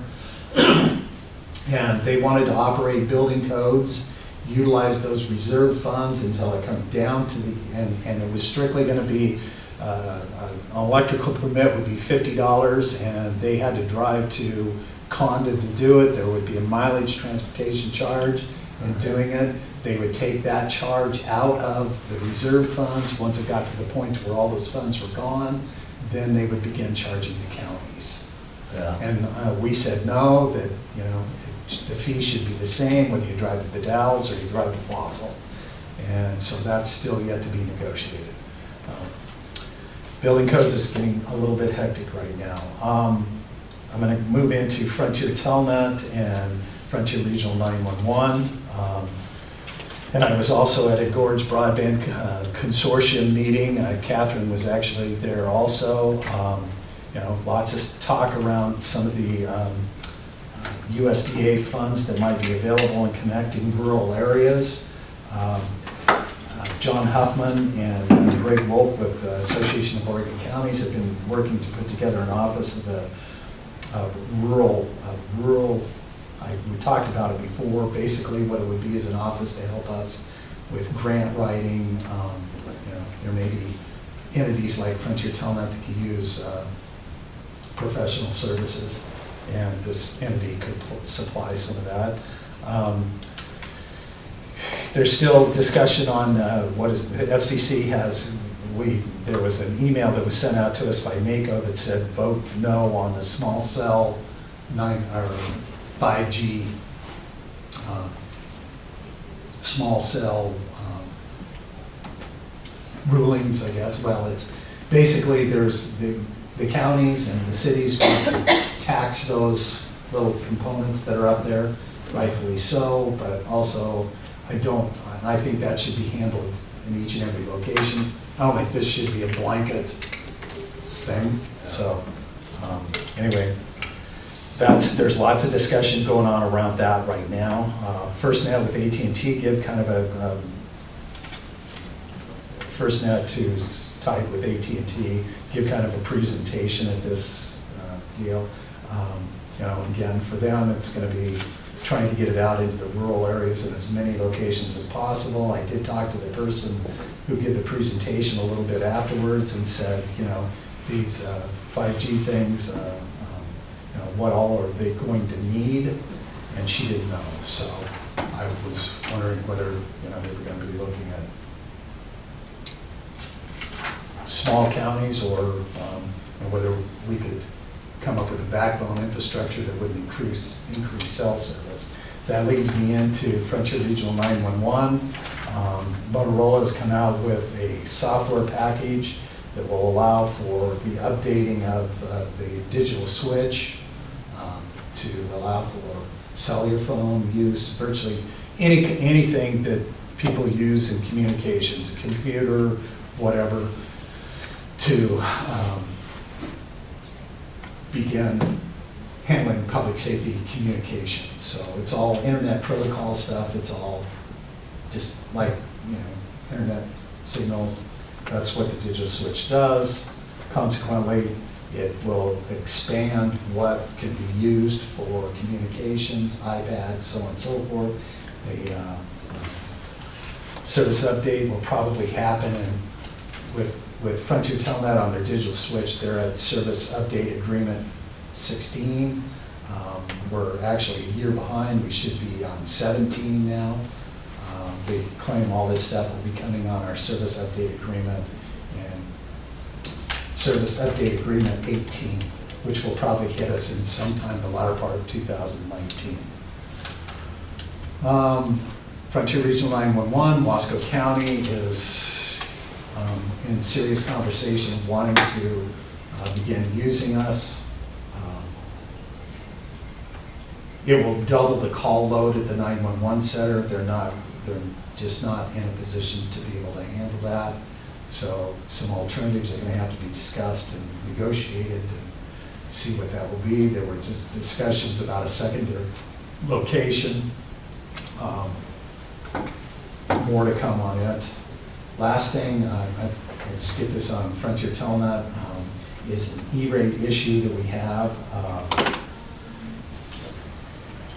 Frontier Telnet hasn't been paid for all the internet services they supplied to the school in all of 2017. We first began dealing with the issue back in, I think it was March. We hired a consulting firm called Intisera that has went through virtually everything that we've done and has said, boy, it all comes out good. We don't know what the problem is. So we hired an attorney, Jim Deason, to begin looking into things. He's put everything together. It appears as if there's a few things on the way the funds have, well, somebody sent information off to USAC. There was one in there that I was talking about, the funds that come into it would affect the 911 center. They took that as being that the operation utilizes USAC monies to operate the 911 center.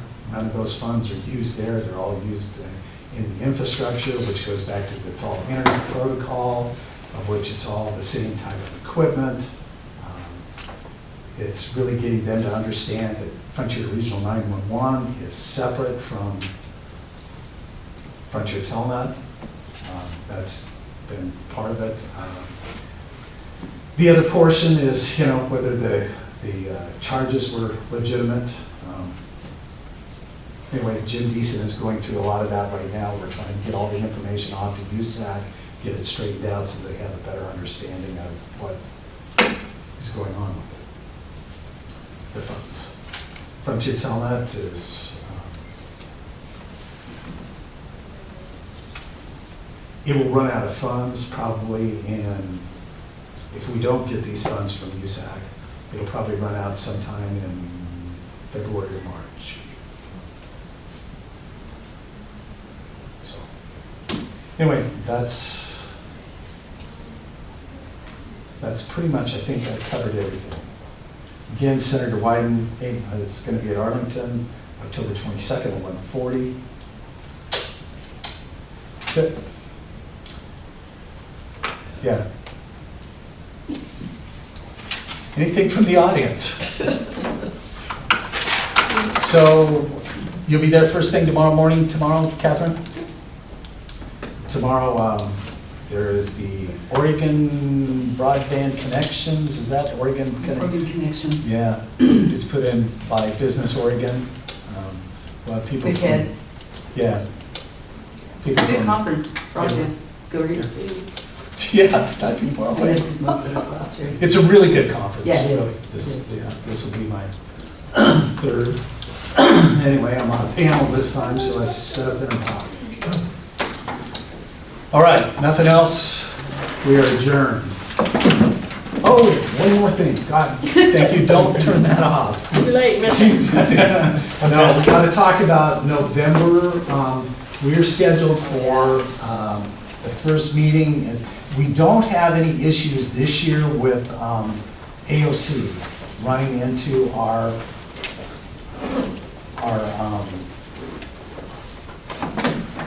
county court meeting. But then there's the But what next we one. do have that's in it is we've got on the 21st, the county court day, Thanksgiving Day is the The next next day. day. Most generally, I mean, in the past, that second meeting has always landed right in the middle of the AOC week. I really don't have any problems. For me, I probably will be here on Thanksgiving Day, but at this time, I don't know. There was a lot of plans of us going down to my daughter's, but I don't know whether she's going to be able to be there because of her job. So, because I've been worried about that too. most of the time, we just only have one meeting in November? Right. Uh-huh. I don't know what's happening on my end on that Wednesday either. Because normally we were at conference. Right. Except one year, I was the only one at conference on that Wednesday, as I recall, and Dennis and Steve had a meeting without me. Is that right? Yeah, that's right. I thought I did AOC every year. Okay. So to me, it's, Yeah, I just think it's a really tough day for us to, because we don't know what kind of, to have county court on the day before Thanksgiving, it's a travel day, but it's been done before. it has. I would vote skip. But that's just my vote. Okay. Are Okay. you talking about me? I knew you would. Yeah. I'll tell you what we'll do is we will, at this time, I'm of the opinion, I kind of agree with Leslie that, it's traditionally been a day that we haven't had the second meeting. I think if we do come up with some, things that are pressing and we need to deal with it, we can always hold a special meeting that may come up. So right now, I think we'll just schedule the November 7th as the one meeting date. Now, I'm going to go into Christmas also. I hadn't heard that far into it. So, one of the big, Christmas falls on a Tuesday. There's usually what we end up doing with the employees, or what we have done in the past, is had a half work day on Christmas Eve.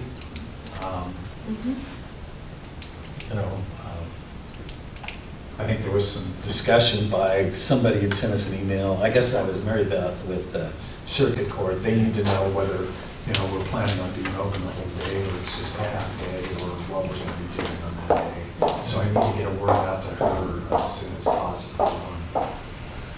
So circuit court knows what's gonna be happening. Employees, I'm guessing, have the option to take a half a day vacation and just be gone. Gone for the whole day, and most generally, that's what has happened. Well, especially since it's just, it's on a Monday. I don't know. Yeah, so. But you'll have people like road department and sheriff's office that if you call it a holiday, get paid double time. Oh, yeah. Oh, so you're wanting us to say whether or not we're gonna call it Well, yeah. anything more than just a half a day holiday? Well, I mean, it messes with it changes it. Yeah. If it's set as a holiday and they have to work it, then. I'm a little confused here. Well, if we sit here and say it's gonna be a day that we're closed. It's called a holiday? It ends up being called a holiday, yeah. And what do we normally do? Well, again, in the past, this is really my first time here that we give them, a half a day. We work until, but normally, we've worked a couple of days during the week. And, Yeah. Well, yeah. I think we're just better, I gotta be honest with you, as far as handling things, and I'm gonna use the human resources umbrella, if we just, say it's a half a day. Just like normal? Just like normal. Right.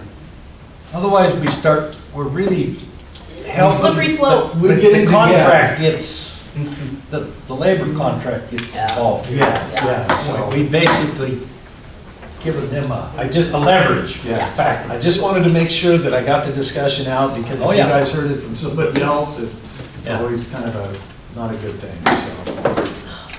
Anyway, the next week is New Year's Eve, and that's another. Yeah. So next Monday. Okay. So if you guys have any problems with the cap and trade, let me know. So we can get, anyway, that's it. Now we can adjourn.